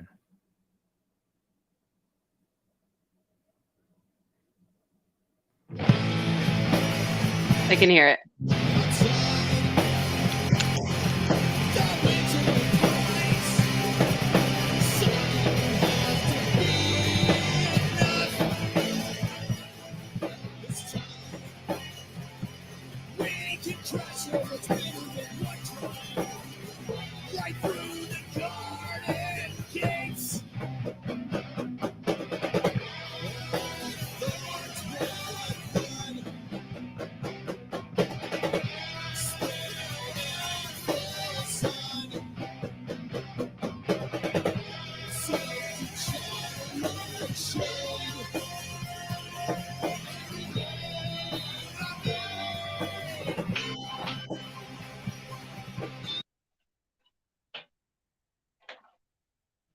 Reminds me of some like the garage rock bands. Yeah, like I'm a 90s kid, I guess, 80s and 90s. So I lived through the grunge era, very grunge like. The vocal, I can't hear the vocals though. I know it's just a demo wage, guys. Yeah, Chief even said it. They need better recording software. I just can't hear the vocals very well. But that's all right. It's just the beginning.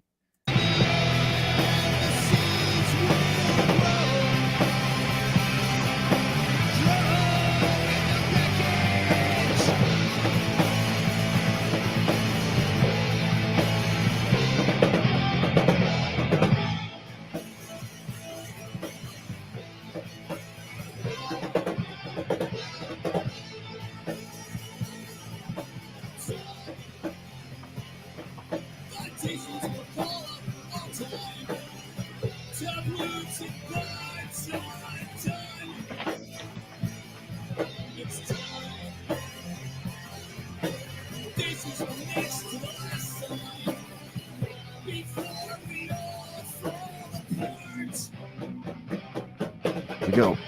Oh, I was waiting for a big drop. I think I'm supposed to pause every once in a while. I've heard that so these guys, said, yeah, you can use my music, but on YouTube, you ever watch those reaction videos for people? They just watch old songs or whatever. I've told you have to pause like every 30 seconds or the algorithm picks up that you're listening to copyrighted music. But yeah, I actually like this so far. I'm a rock guy. So, or do you like rock at all or no? I do. Yeah. I like it a lot. I just wish I could hear more of what he was saying or singing. Yeah. The guy was in the audience. Maybe he was disappointed. Yeah, Electrician Services Corp. Air Conditioning Services is his name. That's quite a name. Post the lyrics or something, man.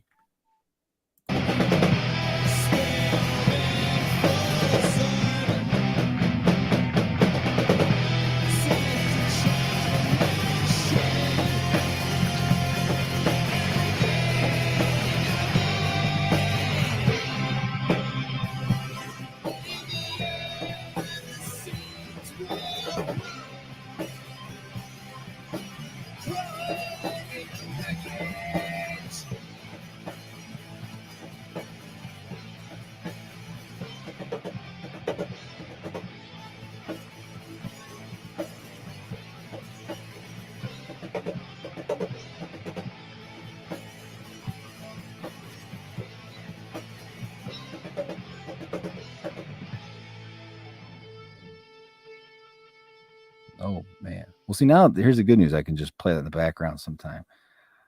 All right. You want to be the first critic, or will you want me to? I'll go first, but I'm definitely not. I wish I had better like technical verbiage to use, but I liked it. I really enjoyed the instrumental. I thought it was solid. Um, Definitely want to bring out those vocals so you could hear them better. Yeah, I saw a video you were singing at some point in time. I feel like I stalked you. I mean, I don't want it to come across that way, but I was like, I got to know, because I did the same thing. I was trying to find Paul. I'm like, I've interacted on Twitter, and with you, it was just very little, right? For like a day, we followed each other, so I had no idea what you were gonna be like. I'm like, I got to get a vibe. So let's see. For the most part, people are, I don't know, the recording's a little rough. First of all, I've played music, but I have never really recorded anything, so I admire people who at least just went that far. I say speed it up a little bit, and yeah, your vocalist needs to be way more forward. But yeah, like it could be a much more punk song if it was 2 minutes and 10 seconds instead of 2 minutes and 40 seconds. Pick up the pace, man. But all right, there's my critique. So if you have music and you want me to give you a critique and an honest one, let me know. So Wage, can they get your music on like Spotify or something? Let me know in the comments. I don't know. All right. That was a fun thing. I want to do that. I have all these ideas because I want to make this more about entertaining people than necessarily boring them with crypto talk all day. And Well, on the topic of music, NFTs are great for musicians as well because yeah. it can be any digital file that you can attach to an NFT. Have you gone that route yet? Because I know did you have one that moves? Are there any that are like JPEG NFTs that you do? So I have some animated ones, and then I have just like I usually do like a PNG file because it's more detailed. Or I think I meant GIFs, right? GIFs, yeah. GIF. I do have some. I started a tarot card deck. I have 2 cards. It's on Foundation, and they're animated. But at the time when I started it, you have to pay to mint it on the platform, and the gas fees were really high. And then I kind of got into Crypt0Sluts and didn't go back to the tarots, but it's still there. So do you get surprised? Like, do you just sometimes your stuff, you're just sitting around one day and then someone just obviously discovers it and goes, well, I'm going to buy 8 of these because I think they're going to be big, and you just passively sit there and go, holy crap, I just made whatever. A few grand. Sometimes. Not usually that much, but I have had sales that just kind of come out of nowhere. When I started making NFTs in 2021. So before Crypt0Sluts, I was just kind of minting my artwork as I would create it and kind of getting used to using OpenSea and that stuff. And so I would get some sales like that where, I wasn't very big either. I think people just liked the artwork and they'd make offers on it. So that was really cool. But the sales were like every 4 or 5 months, just in the beginning, really small. But now, especially with my meme cards, because they're for 0.01 ETH, so they're closer to like between $12 and $15. Okay. People will kind of see those, and I think with like the Trump cards and things, they're like people are kind of wondering if trading cards are going to be kind of like a new hit in NFTs, and I think people will just grab a couple just because they like the art, and they're like, sure, could be something. Right. Yeah. Yeah, I agree. Like we were talking about before you came in, Paul, as Litecoiners, we catch a lot of brunt of, we get a lot of flack from the maximalists, right? And so we're our whole idea has always been like, look, this is a broad community. We want as many people involved as possible. And so I can understand the critique of NFTs if you're looking at them to get something that I'm not, maybe, right? Like some people, it's not competing with Bitcoin, right? These are 2 completely different things. And so what's the harm in it?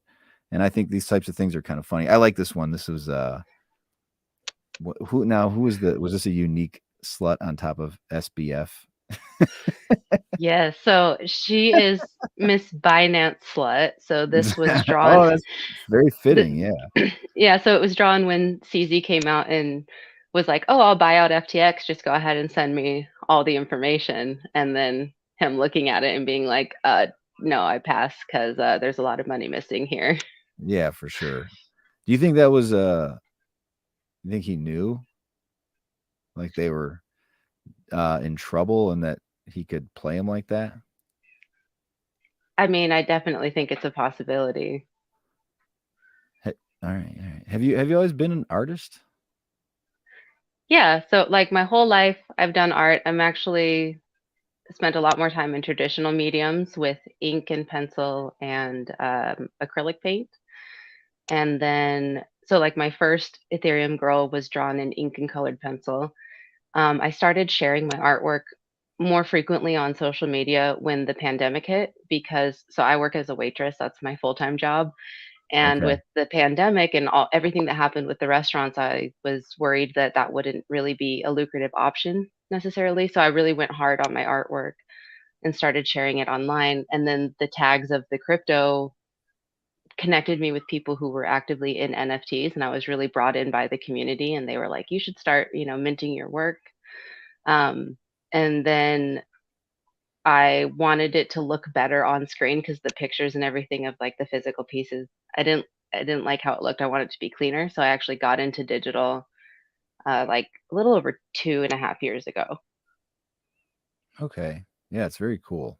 And this is like what like I said, my daughter, we got her is the oldest model that'll let you use the what's the iPad program for art? Do you know what I'm talking about? Pro Yeah, something? Procreate.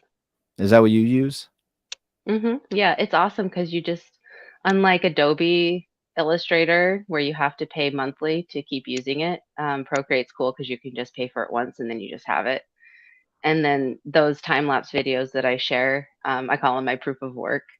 Those are just automatically recorded as I'm working. Because I've always done time lapse videos and I have some way back of like my paperwork, but I'd have to like set up my GoPro. I'd like stack all these books and like balance it and have to film it that way. So it's so nice that it's just built into the program now. Oh, that is cool. And it just time lapse it out. How long does it take you to make one? Don't tell I've me gotten 10 a minutes.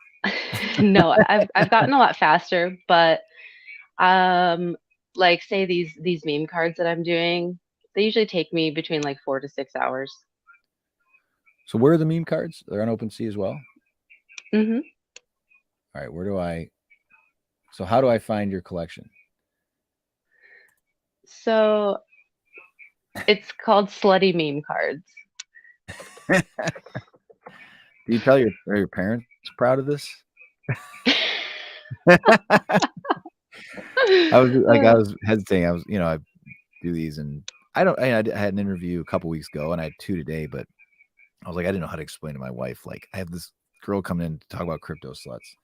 She'd probably be like, what are you talking about? What are you getting into?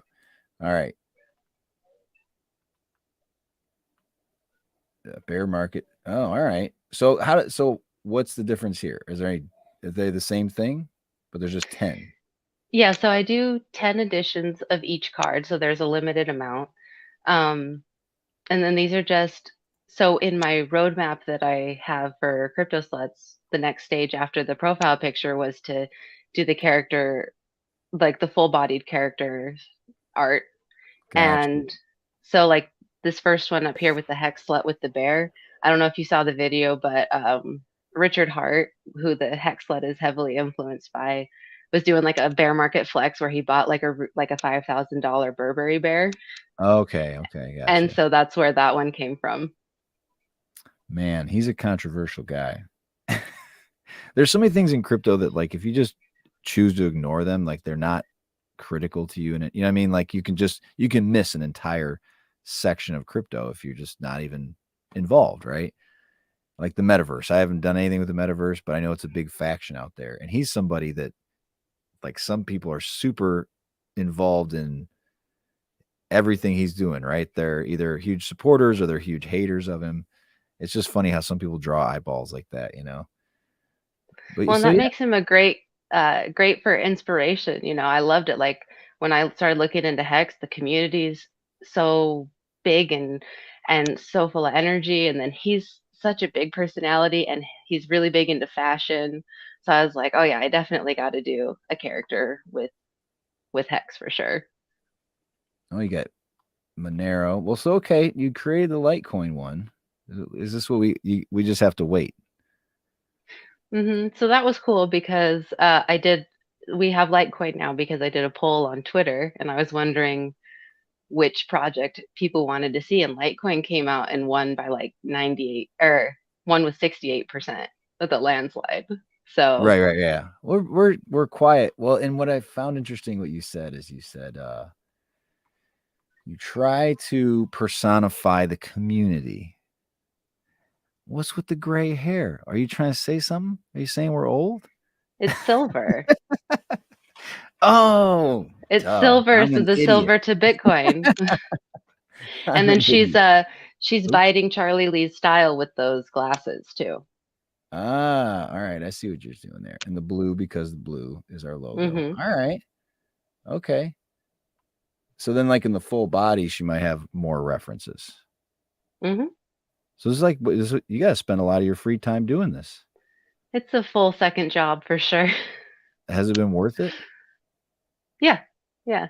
My initial launch, because I had some help from, I don't know if you know the content creator Chico Crypto.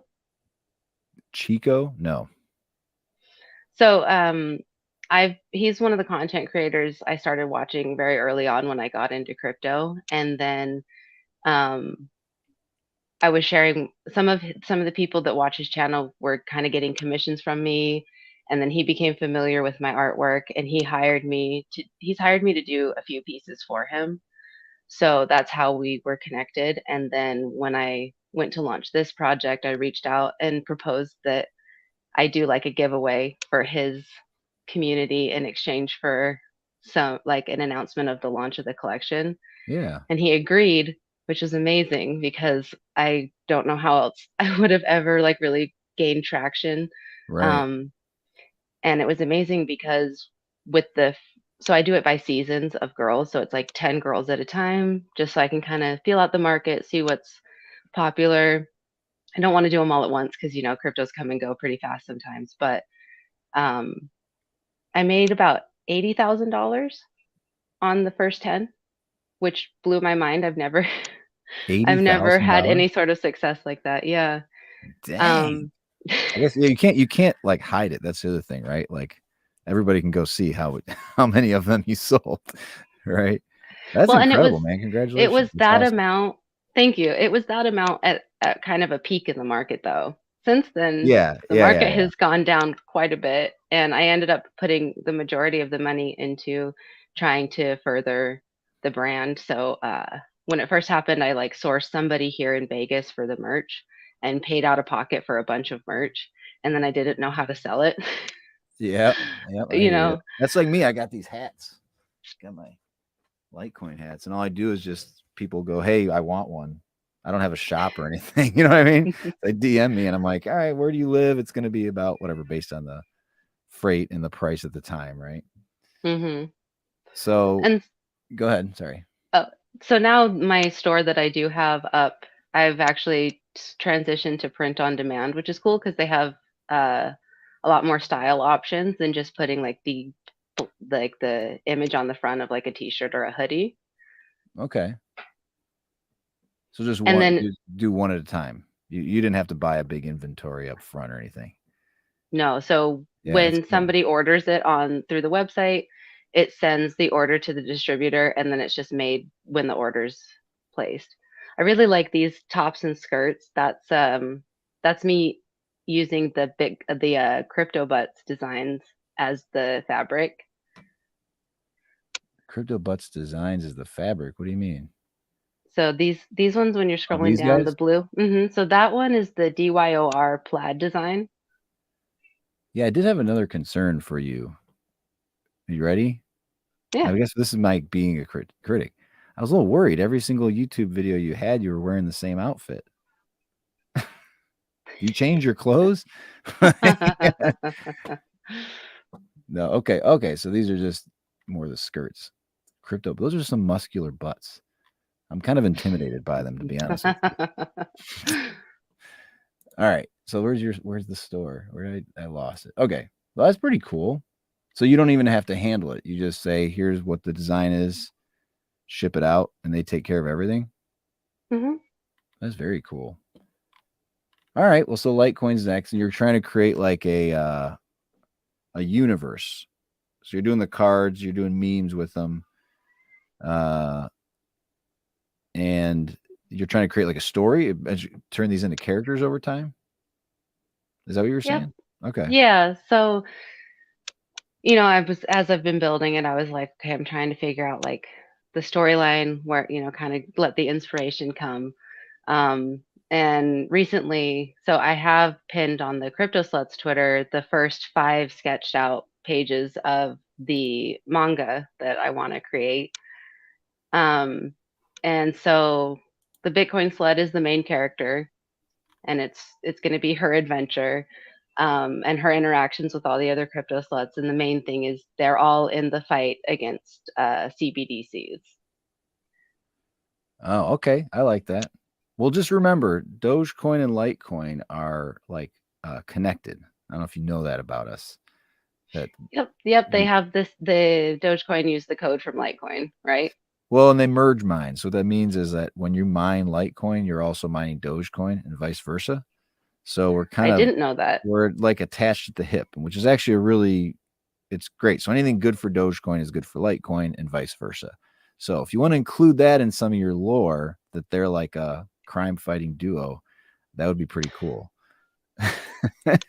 I would. I'm happy to have learned that. Yeah, I didn't know that they were connected that much. I just knew that the code had been borrowed from Litecoin for Doge. Yeah, so it's kind of a good thing. I mean, if we're going to get into the technicals of it, Dogecoin doesn't have a cap on supply. It just has a 10,000 coin block every minute, where Litecoin is structured very similarly to Bitcoin, and that block reward dwindles over time, and it has a ultimate cap on the supply of 84 million. So that's good for Litecoin, because as time goes on and the block rewards shrink for Litecoin, the Dogecoin does not shrink, and so should help with people continuing to mine long term. So it's kind of like the best of both worlds. You get like that kind of slow inflation of Dogecoin, and then you get the absolute supply of Litecoin. So there's that. And then here's the other thing. I'm going to give you some Litecoin lore. Do you know about the chicken? Mm-mm. The chicken is the most important. So let's find. Well, here, I'll show you the Litecoin chickens. Let's see if I got these guys up. Hang on. Liteverse. Have you looked at Liteverse at all? I'm trying to have these guys come in at some point because to explain it. So there's this is kind of like the moon chickens is this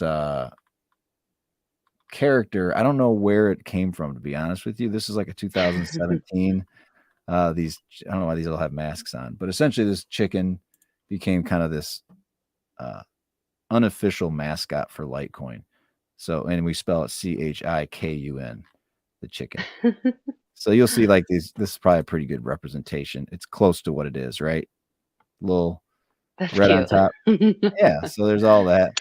So yeah, there you go. Now you got some lore. So the chicken and the Doge are together. All right. See, everybody knows it. Yeah. So dogs Might have to give Miss Litecoin a pet. Oh, yeah, chicken. Maybe she's a farmer. Maybe she the silver-haired farmer. See, that's what I'm working on right now. So I have her drawn out and everything. And then on the official OpenSea collection, each of them have a little write-up about their personality. So that is what I'm on right now with her, is I'm trying to figure out like what kind of attributes I want to give her to her personality in the official mint, and then get her up in the collection here soon. Yeah, I would say if I were to personify the Litecoin community, it would probably be pretty laid back. I've always called it like blue collar crypto, because a lot of the people are like the whole silver thing, I think, attracted a lot of people who are silver stackers, people, working class people. They're not trying to necessarily drive around Lamborghinis and flash their watches. We're just happy to save some money, But I'm That's trying to awesome. expand that a little bit, right? I want to learn about these things and I actually thought about, like, it would be kind of fun to mint one, but it probably would take a lot longer than I think it would take. Like, how do I actually do it? Because I think there's an intimidation factor when you feel like you can only know so much in the crypto space. There's just limited time. And once you understand Bitcoin and Litecoin, a lot of times we stop there because we go, this makes sense. It's good, sound money. I don't need all that other stuff. But the reality is it can be kind of fun. There's cool things to do. And I think it's a great way to introduce people to what is decentralization, what are NFTs and why are they taking off, and what are the potential things you can do with them, because you got to open people's minds up to the possibilities before they can create something. There's some kid who's probably like 6 years old right now, and 20 years is going to figure out an application for these things that we can't know. None of us can even think of today, Yeah. And it was cool because so I got into crypto in 2017, and then I've been an artist my whole life. And so that was what made it, when I found out about NFTs, how I was able to see the value in applying the technology to what I was already doing. And I think that one of the things that deters people from getting into NFTs is they think that they're just JPEGs. They don't really understand that the NFT is able to represent any asset, either digital or physical. right? And so that's the technology that allows you to build on it. So, for example, with my Crypt0Sluts, I've given them utility. And so I do a profit share of the merch that features your specific NFT. And Oh, so by knowing, I'm able to look and see what wallet is holding what NFT. And that's all I need to know. I don't need to know your name, where you live, how old you are, nothing, no personal information, to then go ahead and send you your profit share every month. So I have to do it manually right now. I'm not a coder. Hopefully I meet somebody who can help me make it more automatic. But right now I do all the math on the third of every month. Whatever wallet is holding the NFT, I send 10% of the net profit that I make off of the merchandise sales to the holder. that's kind of cool. I'm not trying to deflate anything. There's a little bit of trusting that you're going to take care of it. They don't have any visibility for what's sold, or do you like show them the website sales or something? Yep, I can show them. So at first it was hard because I had bought all of the merchandise just myself. Yeah. But then what's really cool is that everything is documented from the sales from the distributor and the website. So at any point, if anyone wants to see the documents, I can share them with them. Yeah. Yeah, that's really cool. Like, I like that aspect of, what it does is it gives you a built-in marketing mechanism too, right? So if anybody's a prominent character on Twitter or whatever it is, they're going to go out and push their particular crypto line, and probably just your line in general, because maybe they stumble on the one they like. That is pretty cool. So all right, so you got the swag.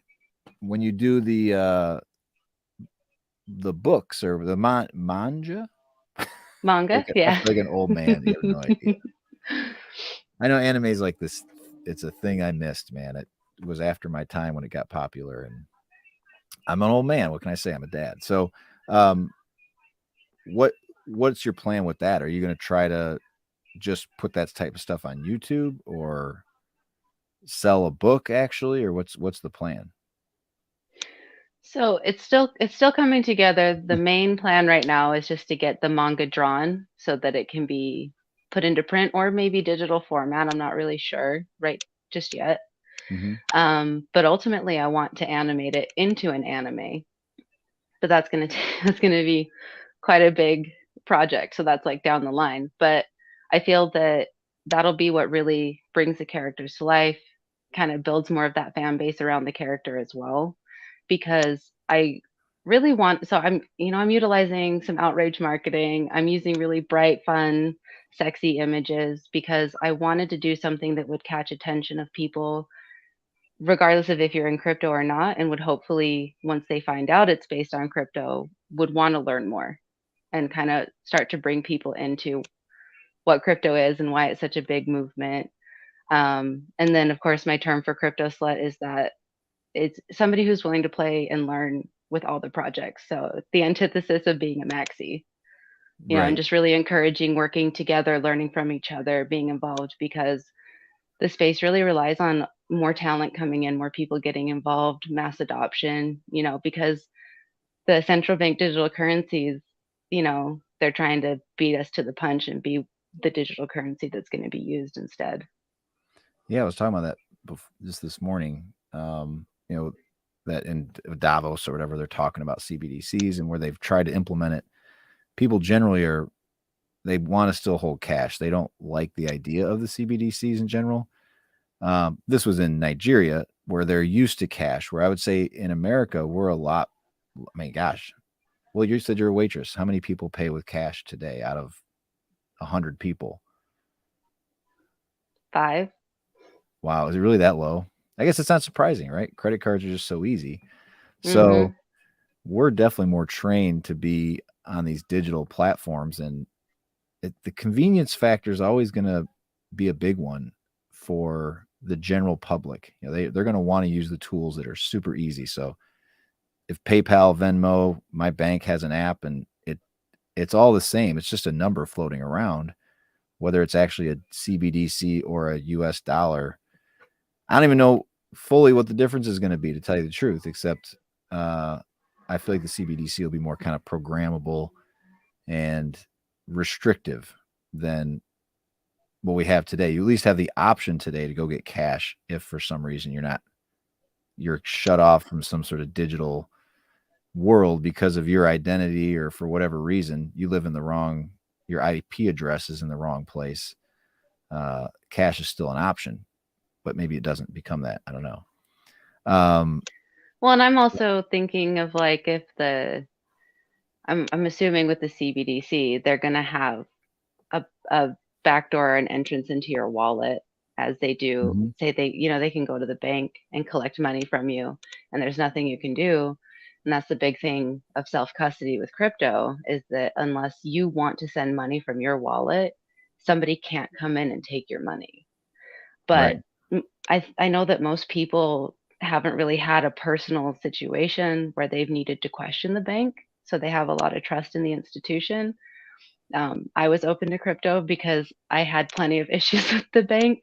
Can I add? And then well, just I'm always living paycheck to paycheck, and so things like double spending and being overdrafted would just, it would cause so many problems for me. And then when I was trying to figure out my finances as I was getting older, because I hadn't really had a plan through my youth, I learned about fractional reserve banking.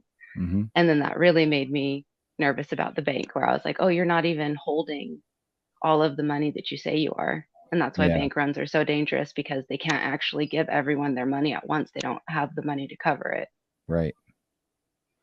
Yeah. And not only that, it's, the fractional reserve aspect of it, where you're basically empowering, a lot of times through like mortgage lending and all that, they're creating cash, again, out of thin air. It's counterfeiting money. You know what I mean? We're letting certain centralized powers just rip off as much as they possibly want, and there's no way we have any control about it. And I've always felt like the whole, I mean, Bitcoin has won in the sense that the mission to create a private money alternative and create competition to fiat money, like, that's already happened. Granted, who's going to be, will there only be one? Will there be 10? Does the coin that we all love even exist today? I don't think we can say that for sure, but I think the concept has opened up in people's minds, right? And that competition will always be there for the Fed. They know that at any point in time, another chain can spin up. They can't shut them all down. And so there has to actually be this fair market for money. And so that has already won in my mind. We got a long way to go, but at least the idea has been, the seed has been planted, so to speak. Yeah, and I think what I worry about is just, if you got to make sure people want to use the technology.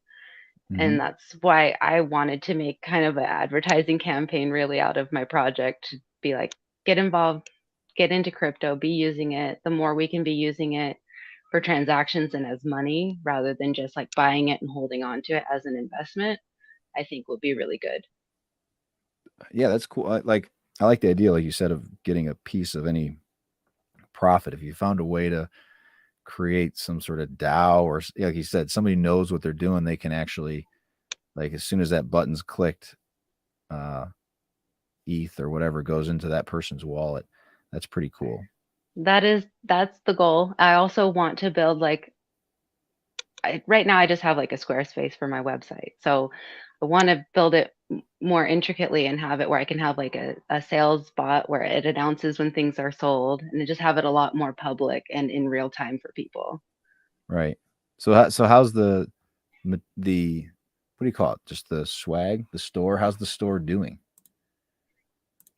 It's doing all right. I had my biggest, most recent success was actually the holder of the Hex Slut bought some t-shirts and sent it out to the conference that was out in California recently. So people were wearing it around, and then that led to a bunch of sales, which then also paid the holder, which was really cool. Yeah. So that was like the first time I kind of really saw like how I saw it in my head being implemented in real life. Yeah, so that's kind of wild. Like, well, so you're basically like you've created a brand. Yeah, because this is what happens a lot in manufacturing in all sorts of ways, whether it's food or whatever. There's a company that just creates a brand. They don't actually even cook the food. They don't make anything. They have like the ingredients and they pay somebody else to do everything as far as make it, pack it, ship it, and they just run a brand. And so you've kind of created that same entity. You've built your own brand, and you wouldn't have the platform to do that. The idea there's a marketplace for you to build a brand, that's a pretty revolutionary idea. You can't do that in any other, especially like you said, with zero investment, except your proof of work, your time spent thinking this out and drawing it down. That's pretty wild. So yeah, again, I know I think about that as I'm like when I do my designs and things, I'm like, I can't believe I live in a time where I can just have the idea and put it into production just like that. It's still time consuming. I have to come up with the concepts and the art myself and getting into the minor details of the designs. It takes time, but again, not having to come up with money for it is incredible. Yeah, it's like a lot lower profit margin though. That's like what I'm doing right here. I have been doing these things and I've been like, I sometimes don't even know why I'm doing them. I did sponsorships for a little bit, and I think I really want this thing to grow. I do the Twitter spaces on Wednesdays, and I was recording some of them and putting those in a podcast. And I don't know, it didn't feel right. Like I like just having conversation, and I feel like this is a better fit for what I enjoy, at least. And if it turns into something people like, then great. And if it doesn't, I don't know, maybe I don't do it forever if nobody watches, obviously. But yeah, I mean, essentially, I sit in my basement next to my guitars and talking to a camera. Who knows? Maybe it turns into something, right? Yeah, I mean, it works for a lot of people, and especially with crypto, it's so new, and I feel like you're only growing more of an audience as time goes on because we definitely don't like. There's so many more people to get involved, Right. and people are hungry for information. Yeah, I've been trying to. My whole thing is like to have just a laid back conversation. I don't want it to be like hardcore technical all the time. I don't want people to feel like it's intimidating or it's a religion or whatever. Like we're just chatting, right? And so if that's why I want to do stuff like the music, and if it's somewhat entertaining. I had this thought of I keep talking about this. I want to create this thing called I just came up with it, the Hateful Eight. And so, everybody rages out about particular people in this space. And so people come up and can just, for a minute, just spit out all their venom at somebody. Would that be funny to you? Well, I had a friend who doesn't like Mike Novogratz, and I was like, "You should come on, just the audio, right? So it just comes up black, and I could put a screaming face or something." And there's like, "This student's pre-recorded," and just drop a minute of them, and then have 8 people that are like they have a particular person they hate, and they're the hateful eight. That's my thought. Although a minute might be too long. That also kind of makes me think about, I mean, it's different, but kind of, it would be funny if you brought like maybe some celebrity deathmatch vibes to it. Well, see, I can't animate. That's the other reason I like the live stream. Editing, sitting down here doing any video effects, it just ain't for me. So I've got somebody who's been helping me create a couple. And you're welcome. I always tell people the pay is 0, but the opportunities are endless. If you want to help out, once I do have sponsorships, I'll spread the love. I don't care. And I'm looking for co-hosts too. I want to have like a regular 2 or 3 people that we just kind of shoot the shit, So I want some friends is what I'm trying to say, man. All right. Well, do you want to I don't know, plug anything, or I guess follow you, right? On Twitter, is that the best place for information? Yeah, so you can follow me on Twitter. It's Full Metal Mag, but the E in metal is a 3, so that's a little different. Hang on, let me. And at the top of my bio, I have a link that will list all of my social media accounts, my OpenSea, my YouTube, all of that. And then I also have a personal website, which is fullmetalmagdalene.com. And that has more of like a write-up about me, about the Crypt0Sluts project, has a bit of a digital art gallery so you can see more of my work right on the front page. All right. Is this the Bitcoin one? So that was the first time that I ever drew her. She came, there was like, I think I did ETH and then Doge and then Bitcoin. And actually, if you play it, it's one of my favorite crypto songs. It's by the 88 and 8. And I reached out to him and asked if he was down to do a collaboration for it. And he was. So this is like one of my old time lapses. All right, let's make sure it can work here. Litecoin doubled in one day a couple of weeks ago. It said Litecoin right there. You notice that? This year. I'm going to call it a craze, and I don't mean that in a negative way. How do you think this all ends? Tell Khaled I got crypto keys. Investing money just to get more cheese. You paying taxes, I don't get no fee. Them coins stacking, I got chips on me. I got coin like Mario, pump it, turn up the audio. This that dollar flow, this the shit you just gotta know. You carry them knots, nigga, ain't what I prefer to do. Hot spitter, that ain't the currency I'm referring to. I'm talking Bitcoin, getting fast, top yo dinero. Trap niggas, turn your stash spots to Monero. If you watch your hustling, homie, your new way to block games. Take that fucking blockchain, put it on the blockchain. Fuck the Fed, we just laughing at them cause they can't touch it. All this ripple, put a ripple in my central bank budget. Ponzi schemes, promising payoffs, turn me way off. We don't fuck with Big Connect, that's that Bernie Madoff. Sucker, tell Khaled I got crypto keys. Investing money just to get more cheese. You paying taxes, I don't get no fee. Them coins stacking, I got chips on me. Hey, I got that digital gold. Hey, I got that digital gold. Hey, I got that digital gold. I got that digital gold. Hey, I got that digital gold. Hey, I got that digital gold. Hey, I got that digital gold. Hey, you do the digital dash, nah, I do the digital cash. Hey, I want my shit to the moon. I'm trying to get to the bag. Hey, you taking pictures. What's this guy's name again? The rapper? Yeah, it's 88N8. And he does a lot of he doesn't only do crypto music, but he does quite a bit of crypto music, and I think he's really good. He's really talented. Yeah, it's very cool. To brag, trying to buy some land though. Billy D in Star Wars. I'm just trying to land though. Got to try to push this art. How far will this span go? But I'm moving. So this inspired you to draw this? This song inspired this drawing? Oh, is this gonna get copyrighted now? I just realized this. probably, right? I'm not sure. The song wasn't the inspiration for the image, but I just wanted to reach out and collaborate with another artist, and I was kind of hoping to bring him into NFTs. So I wanted Okay. to like do a thing with him. But like this, she's she's all just inspired by like the initial use case that I know of for Bitcoin, which was on the Silk Road. So she's a redheaded libertarian who sells weed on the Silk Road. And she's got her free raw sticker and her anonymous mask in the background. So just kind of a lot of the things that brought me into the Bitcoin community. So you're a crypto, you're punk, you're cypherpunk? I would wish like I to wish be. I knew more technical stuff, but I call myself a crypto artist. Yeah, the redhead. So are you a redhead libertarian as well?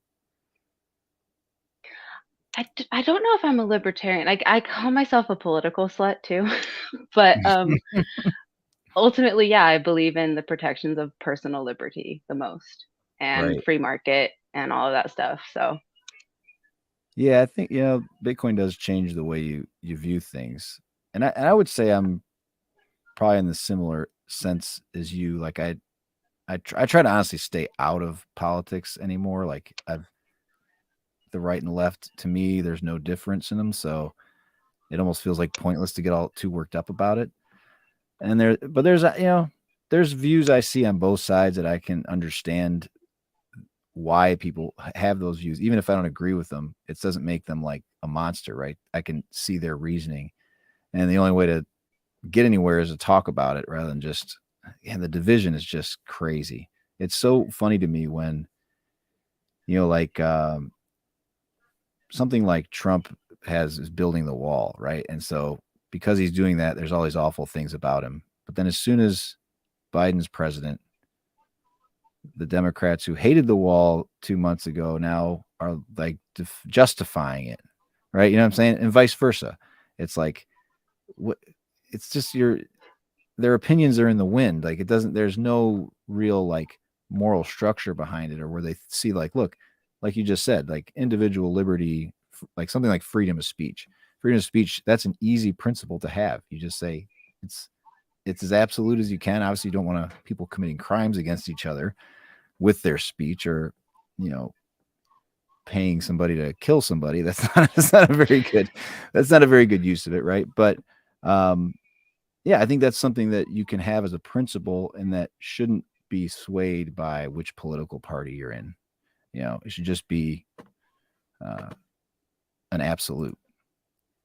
yeah, and unfortunately, too often, you'll see authoritarianism being wielded against an oppositional party, and you'll encourage it because you've aligned. Well, I keep saying you, but like to be aligned with a political party can set one up to then, dismiss atrocities against the other people you wouldn't want on yourself because they're seen as other. Right. And so then it's like, okay, free speech for me, but not for you, or whatever. Yeah, that was the funny thing with like when Twitter got taken over by Elon, and they're like, well, look at all the whatever white nationalists are coordinating on Twitter. It's like, well, they were doing that before, but just because you liked the ownership of that Twitter, you weren't saying anything about it. And now that it's Elon, it's this huge deal in your opinion. Yeah, and I would like to see more. That's part of what I've wanted to do with this show. It sounds like a grandiose thing to do, but to bring back like just having conversations and like having civil disagreements, as opposed to getting charged up and vehement about something that is probably not an unreasonable thing. So like the I don't want to get too crazy, but like the vaccine thing, like if you didn't take them, you don't have to get mad at the people that did. They had their logic, and vice versa. We're not monsters. We're just people with differing opinions. So hopefully that's my big, but I only got 3 people watching right now, so we'll see. But it gets watched afterward before you judge me there. So, well, I mean, the Mario Narfall, I don't know how to yeah. pronounce his last name, but he's hosting those spaces, and they're doing really well, you know. And Not listened to I him think at all. no, you haven't heard. I know he did the SBF ones, right? And then Elon came in and he blew up. I think something like that. But I mean, he's been just touching on kind of what you're saying, like bringing up topics where people are allowed to kind of come in and discuss it from both sides, and that's been really popular. So I think people are thirsty for more of a conversation that covers more perspectives than they're used to being exposed to, which is like one or the other. Well, it's hard. It's hard as a host because hosting those spaces, I've had a pretty good run, but it's because we're all mostly Litecoiners, right? There have been times when you get people that come in and they're trolling or they're maximalists and they want to come just spit all sorts of venom. And you do have to navigating that's tough as a host because you're like, you want to let people talk, but then you almost have to be that filter of like, this guy's not being genuine or well-intended. And if you do cut someone off, like, look, you're just being abusive to people or you're talking over people, then they're going to think that you're censoring them. And you know what I mean? So it's like very difficult to have that balance. And I haven't gotten put in that position too much because I think we have a pretty, as you can tell, my energy level isn't through the roof like some people, right? I try to slow it down and I think that helps bring some kind of calm to the whole conversation. So, well, yeah, so I'm kind of excited. Maybe you can put some of your stuff on the Liteverse or one of these NFT platforms for Litecoin. If you've already got the work done, right? It's just simple as that, or no?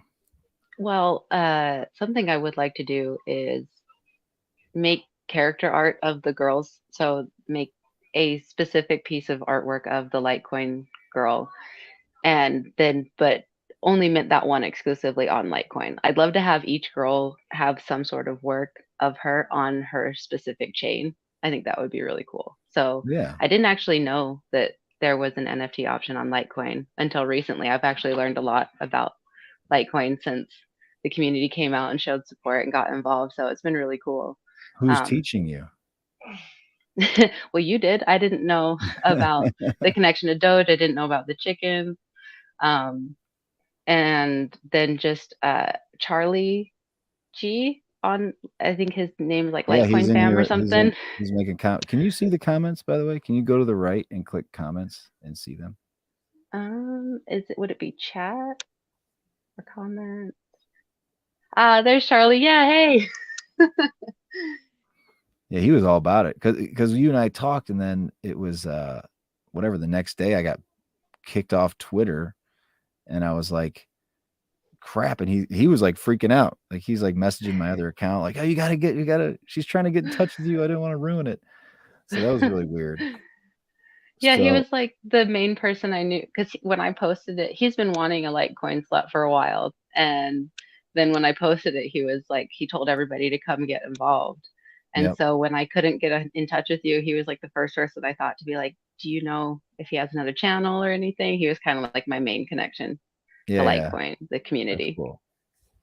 Well, if I could, I think if anything, if you could make it a character like in the style, you don't have to do this, like Rosie the Riveter, you know? Like I said, I kind of like that vibe for her. Hang on one second. Hold on. I have a guest. Hang on.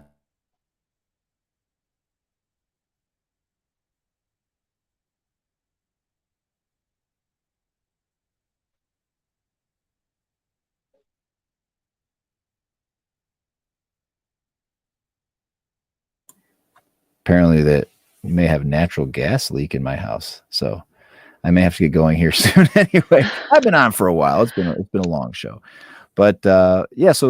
So that's what I was thinking of. Like, it would just make sense to do. I don't know why this blue collar crypto thing. Like, I think that's a cool identity and something that might be, you could, put her in a welder's mask. Like, what was it? Flash dance or whatever. Right. And her little chicken friend. But all right. I definitely think the chickens need to be you have to do involved. Trust me. Yeah, I think it's a must do. Yep. There's a funny one. I'm not gonna be able to find it. It's very long ago. There's one guy in the Dogecoin community. He made a bunch of memes with like down in the mines together, and it's just like like a guy, and they just took like a picture of the chicken and a picture of a dog mining together. So that's kind of cool. That's cute. Yeah, I think the Dogecoin community is fun, you know? Like those guys are, if you want entertainment, you go to their spaces. You're just be prepared. You're going to hear anything and everything. But all right, well, I should probably take care of this leak. And I appreciate you coming on. I hope maybe come back when you get some stuff on the Lightverse. I plan on doing one of these with the Lightverse people. So they're going to hopefully walk through actually minting. And I don't think it's as user-friendly as some of the Ethereum platforms because it is so new. But yeah, that'd be really cool to start getting some more regular collections on there. So Definitely. Yeah. And I'd love to come back. all right. Well, let's just I don't know. We'll be in touch. We'll be in touch. All right. So thanks for coming in, and yeah, have a good day. And that's all I got for everybody. Thanks for inviting me. Hope everything works out with You don't that have leak. to leave right away. I'm just going to end the broadcast. All right. Okay.